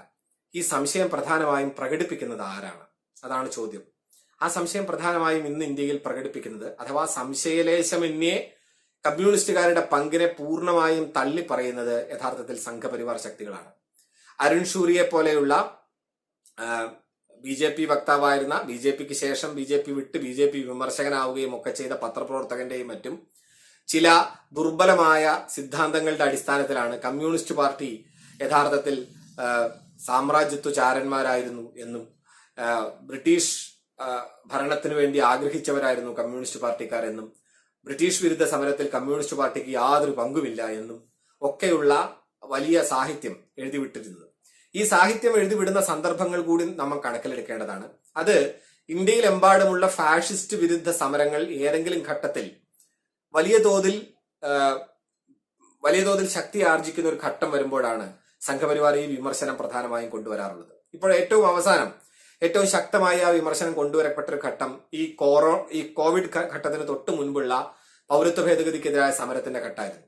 അന്ന് ഇന്ത്യയിലുടനീളം വിദ്യാർത്ഥി പ്രസ്ഥാനങ്ങളിൽ നിന്ന്, ദളിത് മൂവ്മെന്റുകളിൽ നിന്ന് എല്ലാം അലയടിച്ചുയർന്ന വലിയ ദേശീയ പ്രതിഷേധങ്ങൾ, ഷഹീൻ ബാഗ്, ഇങ്ങനെയുള്ള ഒരു വലിയ സമര സന്ദർഭത്തിൽ JNUവിന്റെയും മറ്റും മുന്നിൽ ഉണ്ടായിരുന്ന കുട്ടികൾ തേഭാഗ, തെലങ്കാന, പുന്നപ്ര വയലാർ, ജ്യോതി ബസു, സുന്ദരയ്യ, EMS സിന്ദാബാദ് എന്നിങ്ങനെയുള്ള മുദ്രാവാക്യങ്ങൾ മുഴക്കുന്നതിന് യഥാർത്ഥത്തിൽ ഈ വലിയ ചരിത്രത്തിന്റെ ഒരു പിന്തിര ഉണ്ട്.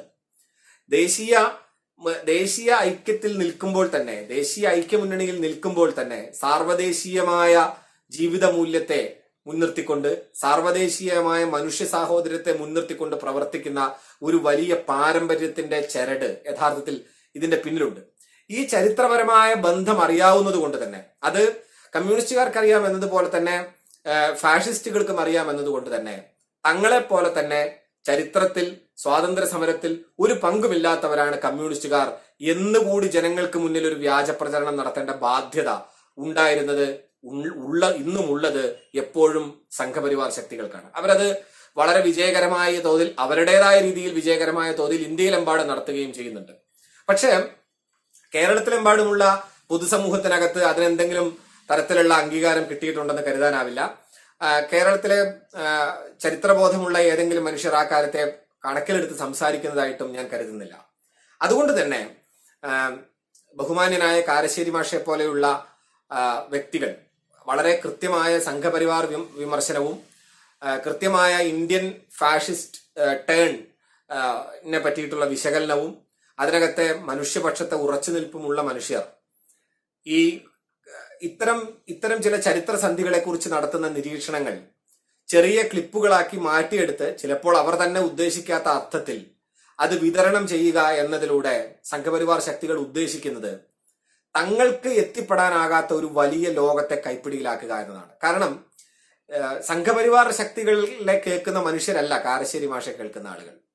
കാരശ്ശേരി മാഷ്ക്ക് 35 വർഷത്തോളം നീളുന്ന അധ്യാപനത്തിലൂടെയും ഇത്രയും കാലത്തെ അദ്ദേഹത്തിന്റെ തികച്ചും മൗലികമായ സാഹിത്യത്തിലും സാംസ്കാരിക രംഗത്തും സാമൂഹിക രംഗത്തുമുള്ള ഇടപെടലുകളിലൂടെയും പുസ്തകങ്ങളിലൂടെയും പ്രഭാഷണങ്ങളിലൂടെയും നിർമ്മിച്ചെടുക്കപ്പെട്ട ഒരു സാംസ്കാരിക മൂലധനമുണ്ട്. അത് അദ്ദേഹം തന്നെ നേടിയെടുത്തതാണ്. ആ സാംസ്കാരിക മൂലധനത്തിന്റെ ചെലവിൽ തങ്ങളുടെ ആശയം വിൽക്കാനുള്ള ഒരു അവസരമായിട്ടാണ് കാരശ്ശേരി മാഷുടെ ഇത്തരത്തിലുള്ള ഒരു സ്ഖലിതത്തെ യഥാർത്ഥത്തിൽ ഉപയോഗപ്പെടുത്തുന്നത് എന്നതാണ് ഏറ്റവും ശ്രദ്ധിക്കേണ്ട വസ്തുത. ജനകീയമായ മനുഷ്യപക്ഷത്ത് നിൽക്കുന്ന ഈ വർഗീയത എന്ന കൊടും വിപത്തിനെതിരെ ഒന്നിച്ചു നിൽക്കുന്ന സകല മനുഷ്യരും ചരിത്രത്തെ സംബന്ധിച്ച് ഏത് സമയത്ത് സംസാരിക്കേണ്ടി വരുമ്പോഴും അങ്ങേയറ്റത്തെ സൂക്ഷ്മതയോടെയും ജാഗ്രതയോടെയും സംസാരിക്കേണ്ട ഒരു ഘട്ടത്തിലാണ് നാം എത്തി നിൽക്കുന്നത് എന്നതാണ് വാസ്തവം.